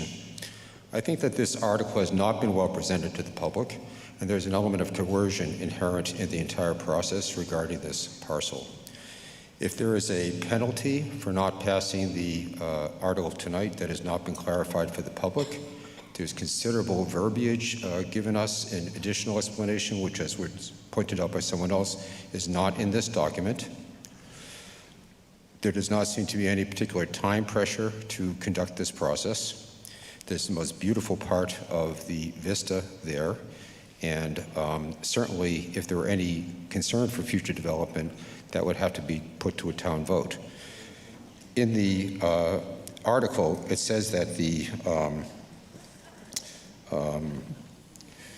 as I quote, that we will, quote, identify the location of the 12 acres, end quote, for future development. You know, I really think that it has not been really stated clearly that we have to spend $50,000 now for something which really in the future may never take place.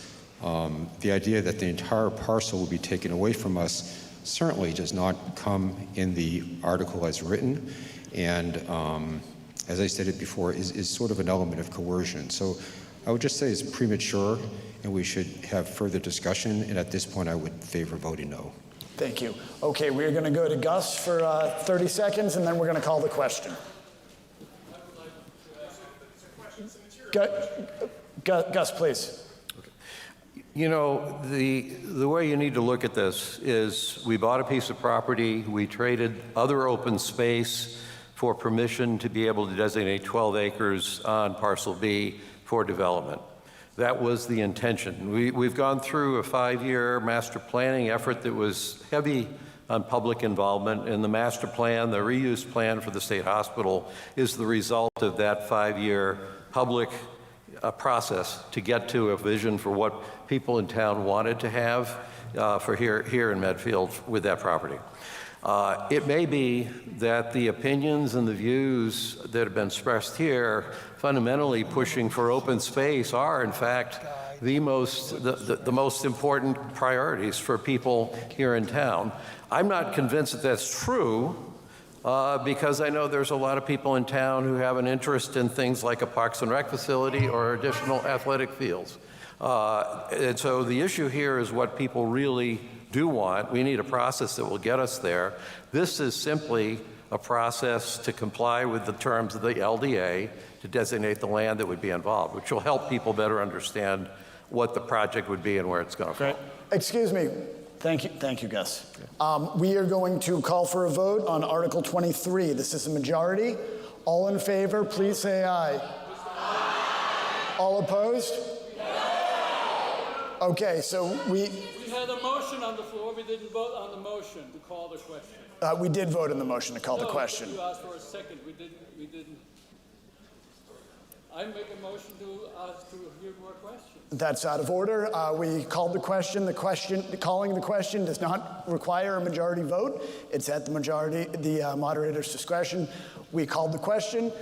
We heard yeas and nays. I am unable to determine whether or not there is a majority vote. I will ask for a show of hands, please. All in favor of Article 23, please raise your hand.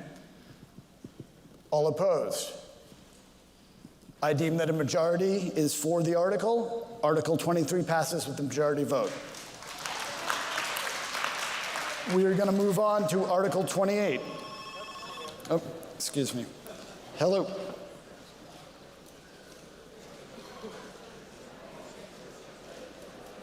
How many? Yep, how many? How many are in the library?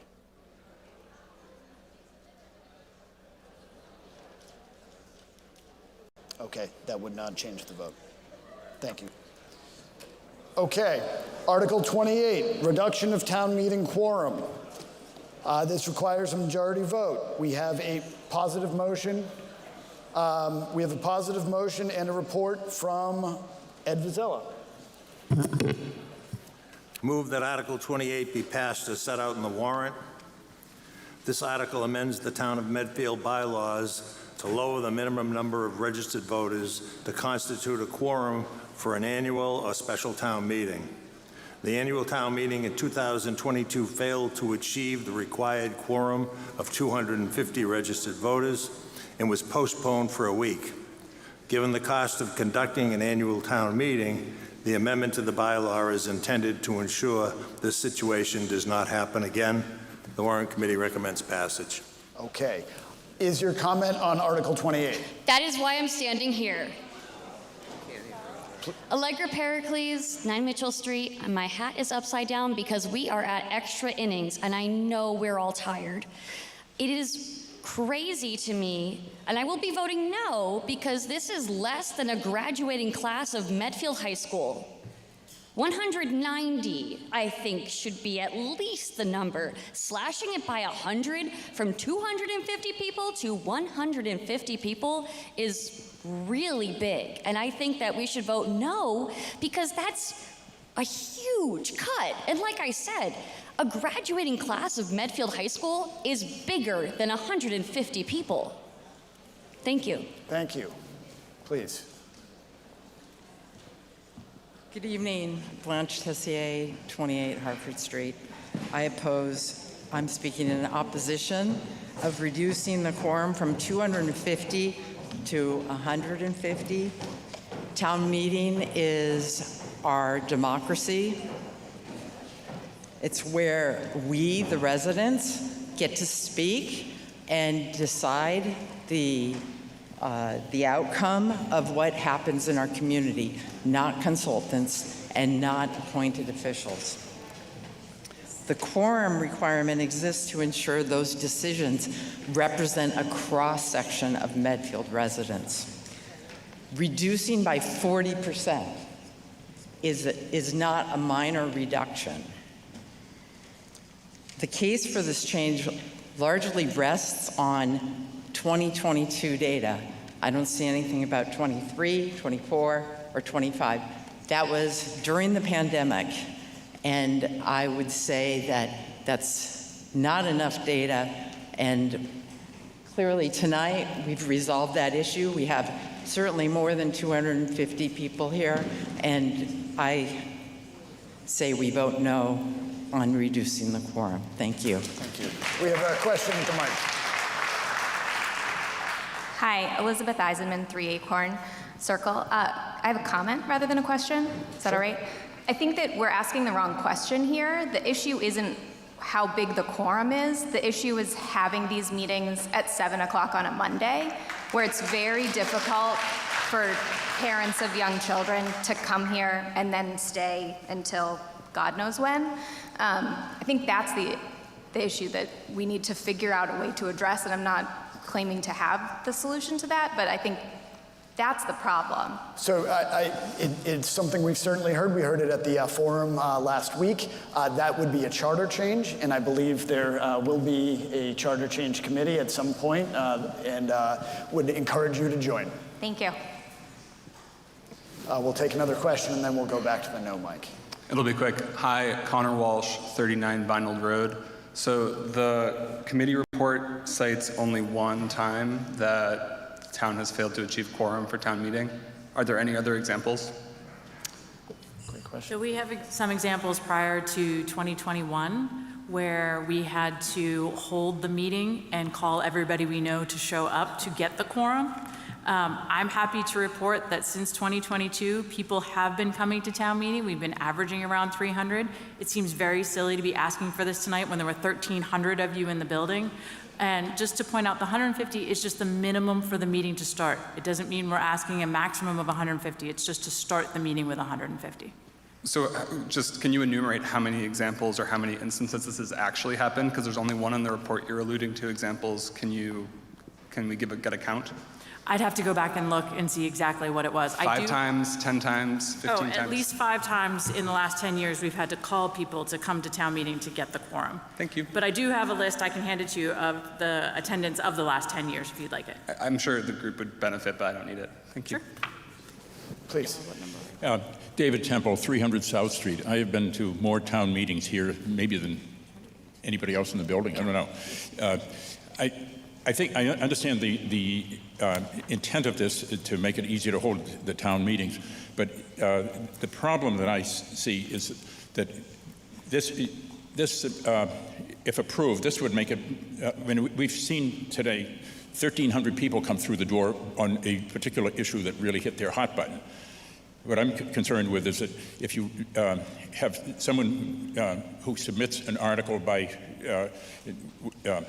a citizen petition article in the town meeting warrant to round up 75 of the friends who have a particular splinter issue that they are really interested in seeing passed, this article would make it easier for somebody to game the system and pack the meeting with friends who otherwise would never go to the town meeting.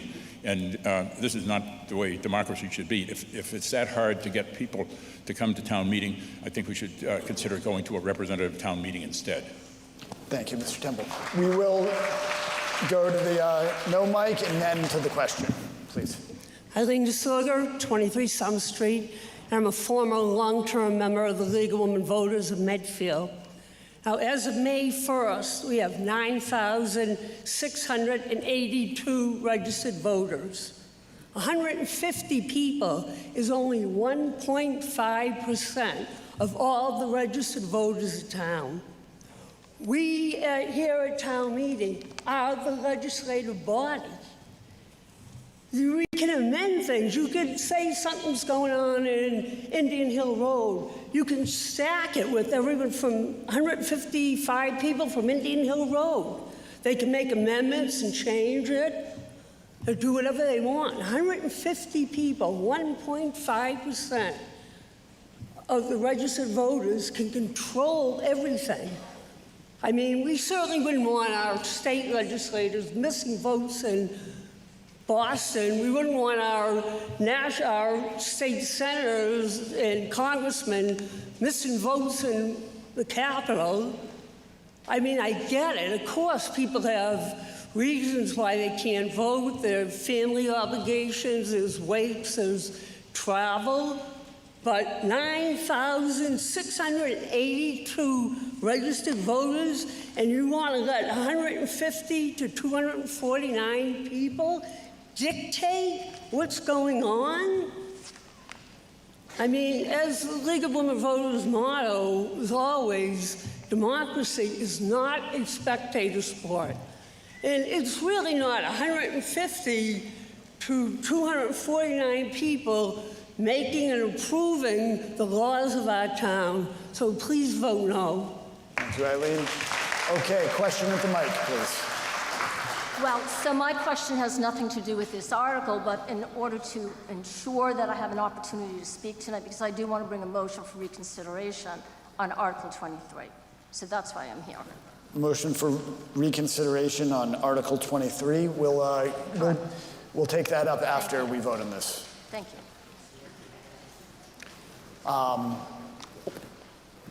Okay. Question in the middle. Catherine Herb Zuber, 29 Maple Lane. I have a question regarding the article. In 2022, it failed to pass because it didn't have the number of people. I heard that the reason why you want to reduce it is because of the cost of having it the following week. What did it cost to have the meeting the following week? So the cost to do an annual town meeting over, like it happened that time when we only got 236, not that I remember the number for any particular reason. It costs about $11,000 every time we have to do this. So that's to answer your question. Well, where did that $11,000 come from? I do not have an answer for that. Because it was not appropriated, it was taken, I believe, from the reserve fund that year. Okay.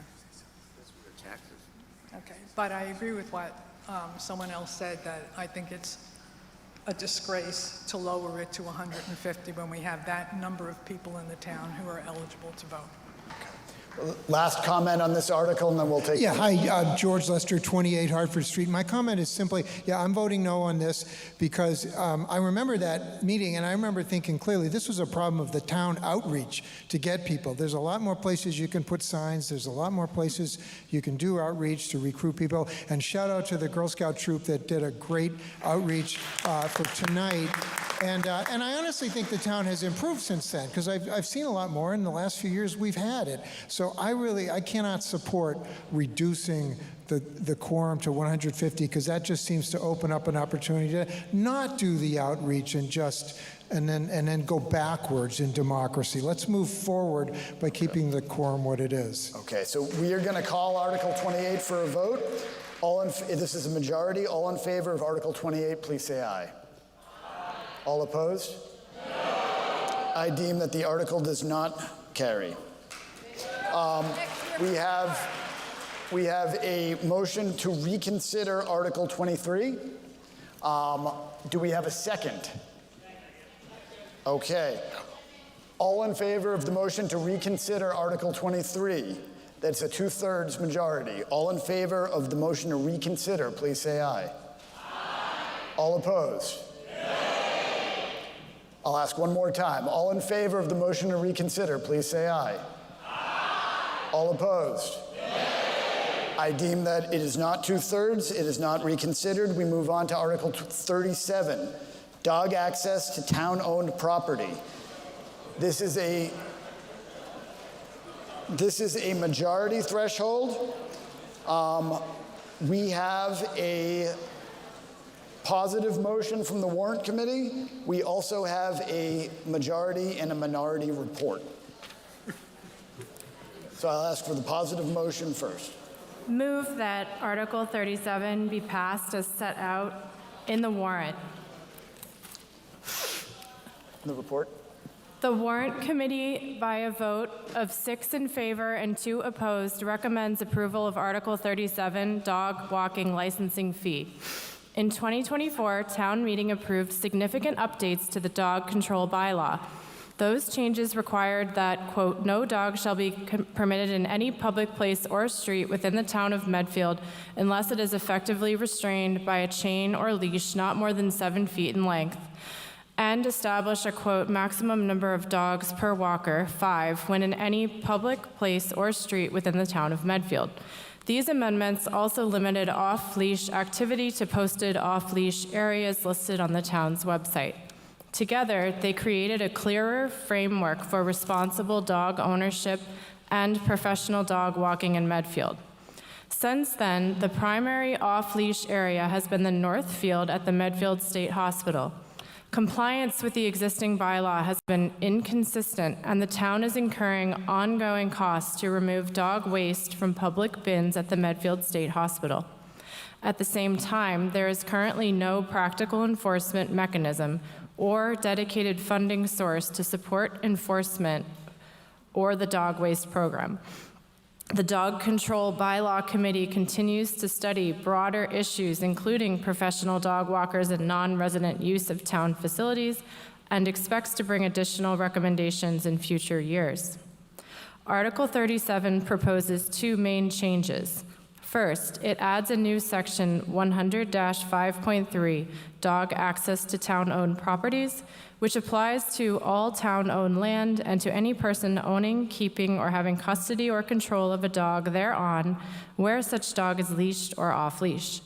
The article authorizes the Select Board to designate specific designated off-leash areas on town-owned land under its care, custody, and control, and sets minimum conditions for off-leash use, including that dogs must be leashed when entering and exiting, may not be left unattended, must be at least 4 months of age, must wear a collar with identification and current town-issued license tag, and that handlers must remove and properly dispose of waste.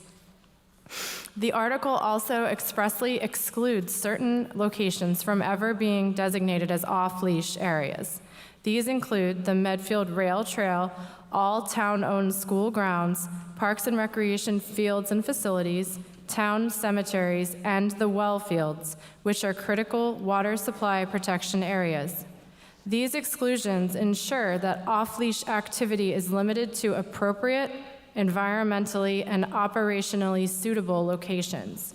Second, Article 37 amends Section 100-11 to increase the basic dog license fee for a spayed female and neutered male dog from $10 to $20. This modest increase is intended to help defray the costs of the dog waste removal program and to support future enforcement of the dog control bylaw. The article further authorizes the Select Board to adopt rules and regulations governing dog walking on town-owned property.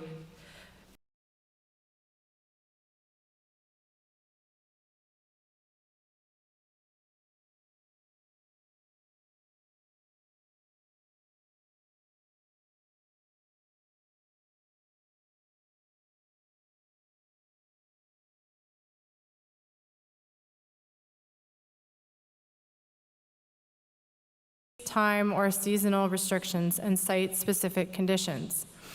Importantly, the updated article hold a public hearing before adopting any new fees, rules, or regulations brought forward by the Dog Control Bylaw Committee. This ensures transparency, public input, and accountability before any additional regulatory measures are implemented. The majority views Article 37 as a reasonable next step in implementing the 2024 Dog Control Bylaw. It does not expand off-leash access to new areas by itself. Rather, it clarifies the Select Board's authority to designate and manage off-leash areas only on town-owned land under its care, custody, control, sets common-sense minimum standards for off-leash use, and provides a modest, predictable revenue source through the increased license fee. The article also creates a clear framework, now with a required public hearing for the Dog Control Bylaw Committee and Select Board to later propose more specific regulations or fee structures for professional dog walkers and other high-intensity users of town property. For these reasons, the Warrant Committee majority recommends approval of Article 37. Pete, for the minority report, please. Two members of the Warrant Committee respectfully dissent and vote no on the Select Board's proposed warrant article. As a preliminary procedural point, we note that this proposal was not presented to the Warrant Committee for review until less than a month before town meeting, and the minority has the feeling that the Select Board rushed to get this done.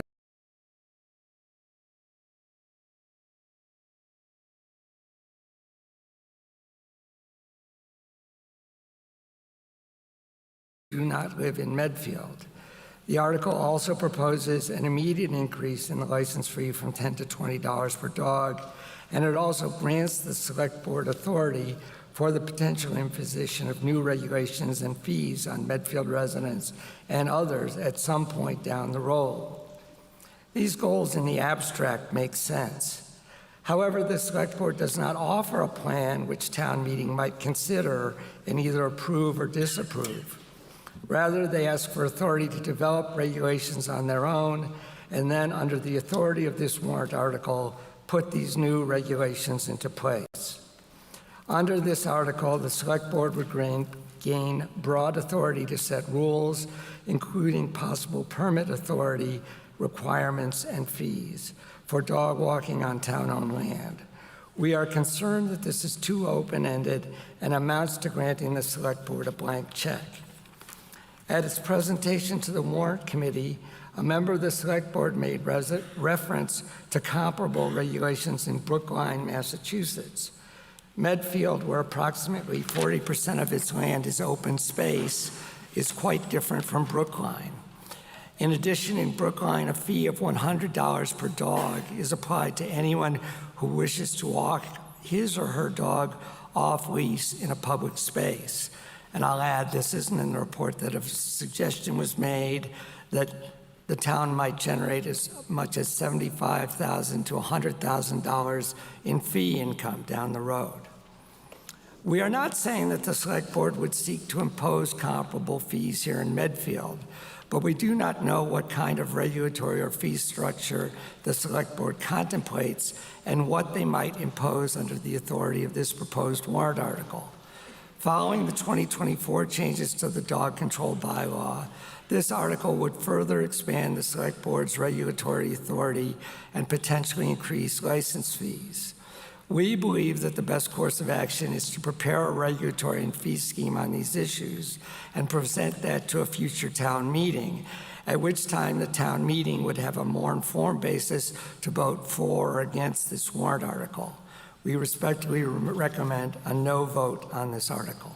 Okay, before we go to the yes mic and then to the question, I want to note that it is 10:45, and under the charter, town meeting is to end at 10:45 unless the moderator deems that town business can finish within the subsequent half hour. I think we can get there. I have a lot of faith in town meeting. So we are going to go to the yes mic first. I ask that everyone please keep your comments brief. My name is Frank Moran. I live at 19 Partridge Road, Medfield, and I am actually the chair of the Dog Control Bylaw Committee. So I won't take long. I only have about 20 pages here. Just kidding. The Dog Bylaw Committee recommends approval of Article 37 to grant the Select Board, with feedback from residents through public hearings, which I think is important, greater flexibility in implementing a more robust dog control program. A more robust dog control program would do several things. It would more clearly define on-leash, off-leash, and no-dog areas. This would help to ensure both dog owners and non-dog owners alike can better enjoy town-owned open spaces. It would improve signage, communication, and dog waste management throughout town without significant increases to town budget. It would support better maintenance of designed off-leash spaces, allowing dog walking throughout the year in the designated off-leash areas, avoiding having folks move to areas that they shouldn't be walking in. It would strengthen enforcement of existing bylaws through clearer dog control rules and added focus. It would potentially include contributions from non-residents and professional dog walkers who currently utilize Medfield open spaces to walk dogs on and off leash. And in closing, the Dog Control Bylaw Committee continues to work in conjunction with dog owners and non-dog owners alike in an effort to ensure all users of town-owned property are able to enjoy our public and open spaces. Great. Thank you. We have a question in the middle. It's actually a comment. I'm Debbie Barrow. I'm 10 Copperwood. I'm chair of the Conservation Commission. I just want to note for you all that Concom has care, custody, and control of about something between 40 and 50% of your open spaces, and that this dog leash, off-leash regulation does not apply to Concom property. I don't think the article is intended to do that, but the way that the article is written, it talks about town-owned land and town-owned land under care, custody, and control of the Select Board. So just bearing in mind that there are a lot of open spaces where this is not going to apply.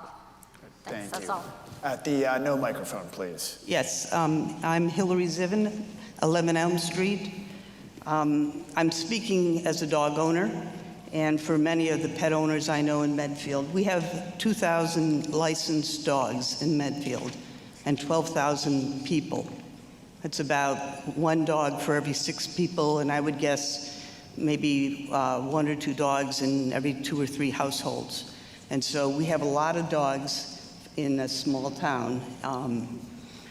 So I know all of us in Medfield, dog owners and non-dog owners alike, want to enjoy our open space without menace from unruly dogs or their poop messing up our fields.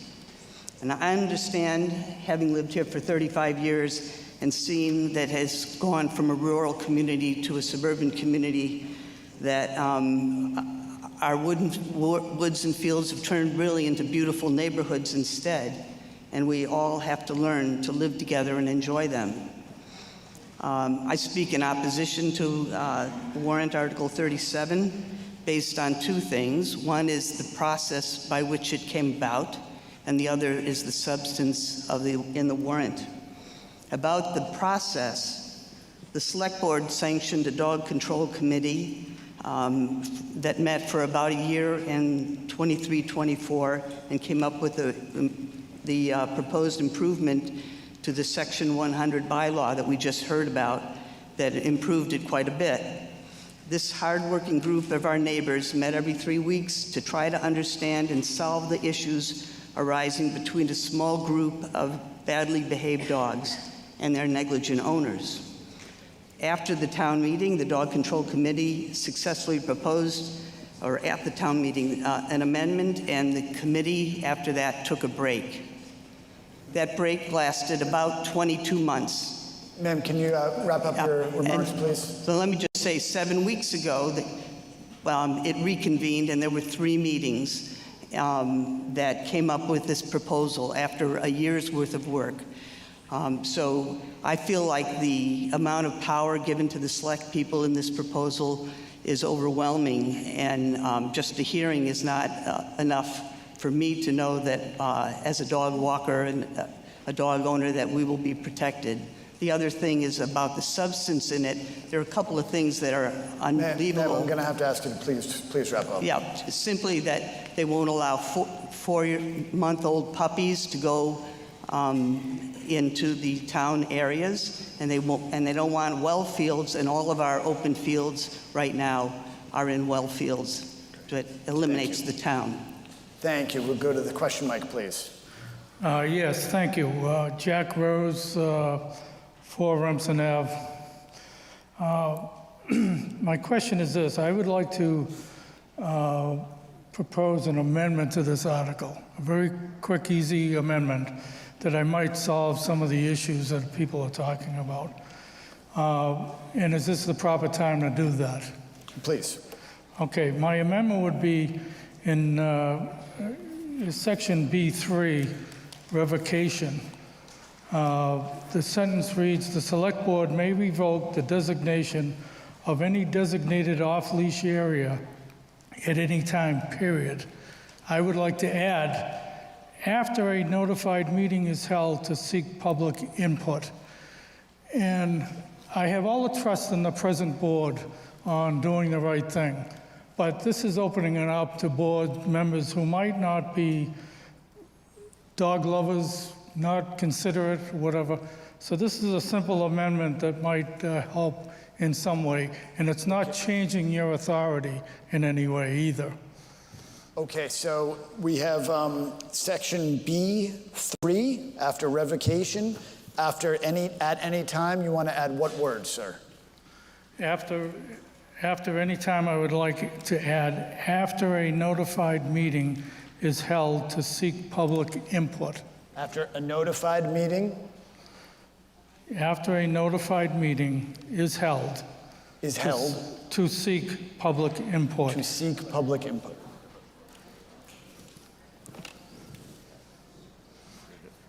Public meeting? Okay. Can you, so after, at any time, it says after a notified meeting is held to seek public input. Correct. Okay. So we have an amendment on the floor to add those words to the end of section B3 after the words at any time. So, Mr. Rock, can I comment on that? As the select board member assigned to the dog control bylaw, we actually do address that with 2 things. If we were to bring it up in a select board meeting, it's posted in our agenda, right? So we're letting you know we're going to talk about it. But more importantly, and this is something that came up as we were developing it, the select board must hold a public hearing before adopting any such regulation. So if we're going to change any areas, we would look to hold a public hearing. We're not going to continue to change these every other week. If we're going to make a change, we want to make sure that the public has a chance to chime in.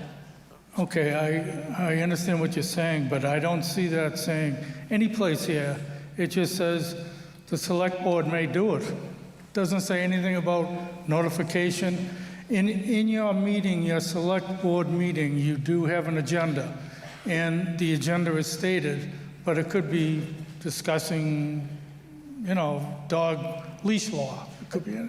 Understood. We have a comment from the town council.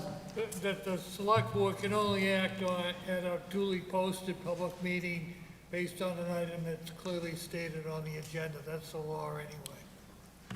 So what you're saying is in the agenda, it would be clearly stated that they are going to change the designated off-leash area.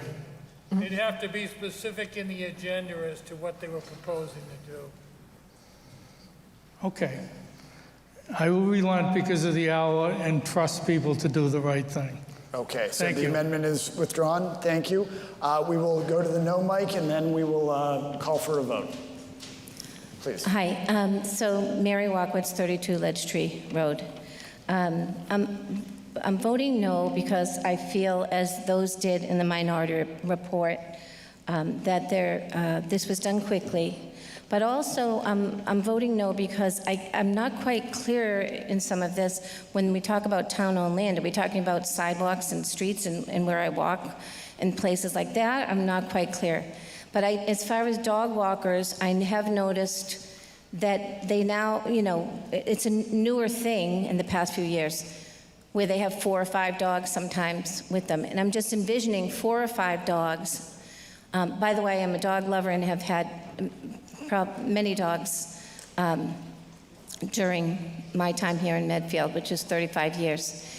So I'm envisioning the dog walkers having to pay, as it was mentioned, as a possibility to make money for the town, and I don't know how this would be done. But also, more importantly, if people are going to have to pay potentially to walk their dogs in certain spaces, I feel also we wouldn't want that to seem like an elitist kind of thing about who can pay to walk their dogs off leash and who can't.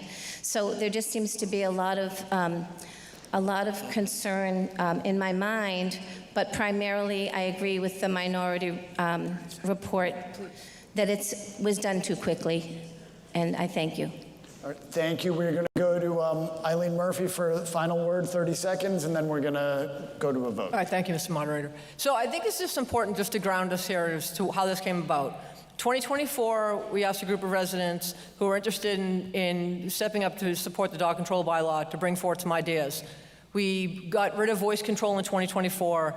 We took a hold just to let some other things shake out. And I'll take ownership that when everything started to happen at the state hospital, and there was a lot of feedback from residents about what was happening with dogs all around town, it drew the attention back to the conversation that the Dog Control Bylaw Group brought to us in 2024, which there are towns like Brookline, like Newton, like Dedham, where they have designated groups oversee programs. In Brookline, it happens to be Parks and Rec. Because the select board already has control of the land that has become the hotspot, which is State Hospital, the Dog Control Bylaw Group is going, the plan would be for them to bring forward to the select board ideas as to programs that could be funding support to help with the off-leash areas. And the one thing I have heard as a select board member for the last 5 years is the State Hospital is not a dog park. I totally agree with that. People should be able to walk up there and not feel like they're being inundated by dogs. And I just want one more point here, which is really important, is we're Medfield residents and we should be able to use our property. I don't mind people coming into town, but if you want to go use Farm Pond in Sherburne, if you do not live in Sherburne, April 1st to April 30th, the first 200 people, $300 a pop, they get to use it, and then too bad. We have land that I want to make sure our residents have priority, our residents' dogs have priority. The program with the dog control bylaw would be to explore, do we potentially put in fees? And if those fees are considered, it would be brought to the select board to evaluate, hearings would be held, and then we would get feedback, just like tonight for town meeting. It's important what you want us to do. It's never about what the 3 of us want to do to you. So on that note, please consider all we're trying to do is help you guys with controlling dogs on and off leash and making sure our residents get to use our land. Thank you. Okay, so we will put Article 37 to a vote. This is a majority threshold. All in favor of Article 37, please say aye. Aye. All opposed? No. Can we have a show of hands? All in favor of Article 37, please raise your hands. Okay, hands down. All opposed? I deem the article passes. Article 36, which is a citizen's petition, feasibility study for intergenerational community center. We don't have a positive motion from the warrant committee, so we will go to the yes mic for the positive motion, and then we will go to the warrant committee for a report. Hi everyone, Pete Saladino, 21 Boyden Road.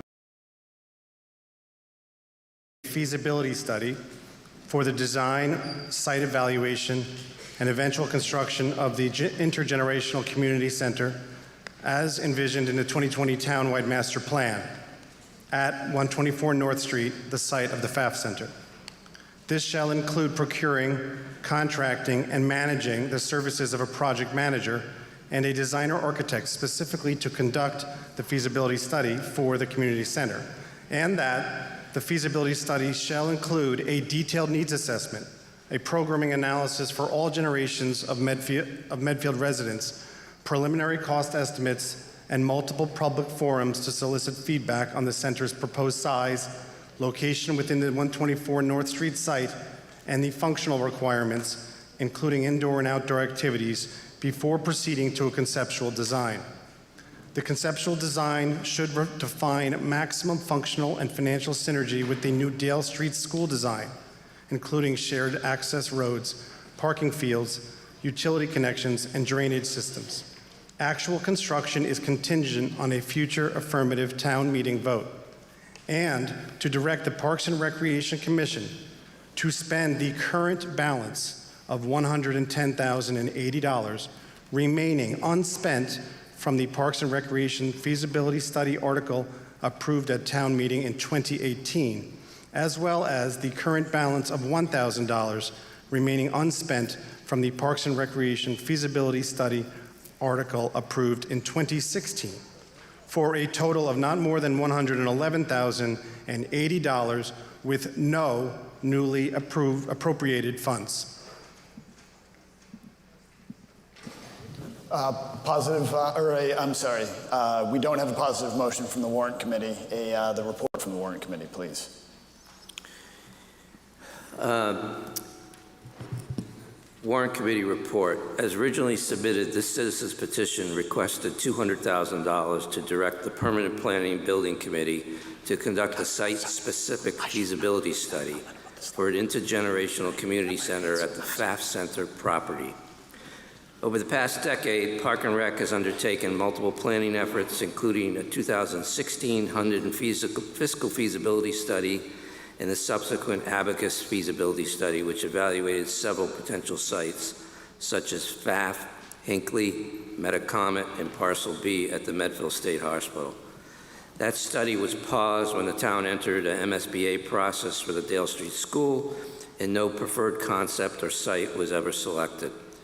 The current Park and Rec Commission has prepared to update the fiscal feasibility study and resume the multi-site evaluation to identify a preferred location and program. This petition conflicts with the town's required process for initiating municipal building projects. Under Medfield Town Code 10-21, a project must be initiated by the user department, reviewed by the select board, and formally referred to the Permanent Planning and Building Committee before feasibility work begins. For a FAF-specific project, these steps have not occurred. Directing the Permanent Planning and Building Committee to begin a study without departmental request or select board referral would bypass the governance structure adopted by town meeting. The warrant committee notes that the citizens petition requires the town to place a replacement for the FAF Center at the current FAF Center location. While it's possible that the Park and Rec Committee and the Permanent Planning and Building Committee will select the current location as the best site for the new building, It is equally possible that the feasibility study will recommend an alternative location.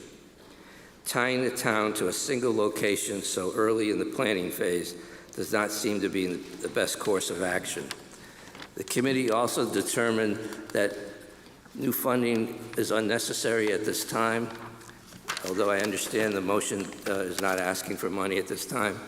The town retains $110,000 from the 2018 feasibility article. Concerns about the FAF parcel being absorbed into the Dale Street project are unfounded. The school building committee has no authority over the FAF property, and any change in use would require a 2/3 vote of town meeting. Finally, the committee noted that residents' stated tax tolerance levels support only a 4,000 to 8,000 square foot facility, far smaller than a modern intergenerational community center.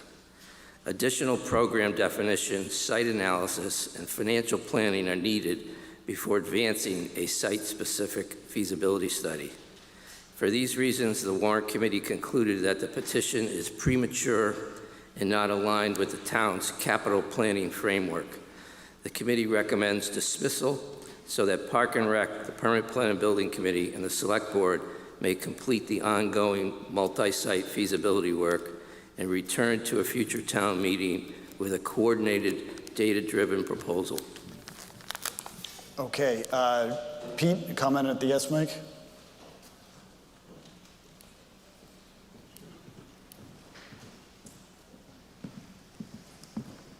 I would just like to say that I think there'll probably be some comments about how we need more time, about other things should be considered. I noted that it's been nearly a decade since this activity was first, or funding was first put forward to redo a Parks and Recreation facility, and it's been nearly a decade that those efforts could have taken place. As the Warrant Committee noted, that has not happened because those actions have not been requested of the Select Board to take. And so I am trying to see if we could take those funds that are sitting in an account for nearly a decade and do a feasibility study with no new funding required. Thank you. Thank you, Pete. Very quickly at the no mic, please. Thank you. I am Lauren Beetlesbacher, 6 Deerfield. Nick and I are the co-chairs of the Parks and Rec Commission. We were not consulted about this petition, and we are planning on spending the $111,000 in a good faith effort for a feasibility study. If the current location is the right location, that will be wonderful. Another location might be wonderful as well. We will do what is best for the town and the entire community, and I hope that the community can have faith in us to be good stewards of this resource. The reason that we have not continued on with the feasibility study is because of COVID, and then you may or may not be familiar with some other things that happened at Parks and Rec over the past few years. We are full steam ahead with the feasibility study. We will do all of the appropriate things. We are committed to doing the things that are the best for the entire community, and we just do not support this motion because it's unnecessary. Thank you. Nick, fair to say same? Okay, great. He's my pit crew, my support staff. All right, we are going, this is a majority vote. One more at the no. Jerry Kazanjian, 77 Granite Street. I believe that Trinity promised us a community building, community room at the state hospital. I know I asked for it for the scouts, and she said, yes, we'll have a room for the scouts and the community to use. So wouldn't that take care of it? No, so that's a community building for the residents who live at Trinity, who are going to live at the Trinity she lied to me? development. No, she didn't lie to you, and she has a Boy Scout building for you as well. All right. This is a majority vote. All in favor of Article 36, the citizens petition, please say aye. All opposed? I deem that the article does not pass. We are left with Article 38, free cash. I will leave it to our chair. Recommend dismissal. It's not needed. All in favor of dismissal? All opposed? I deem the town meeting is dissolved. Thank you very much for your patience.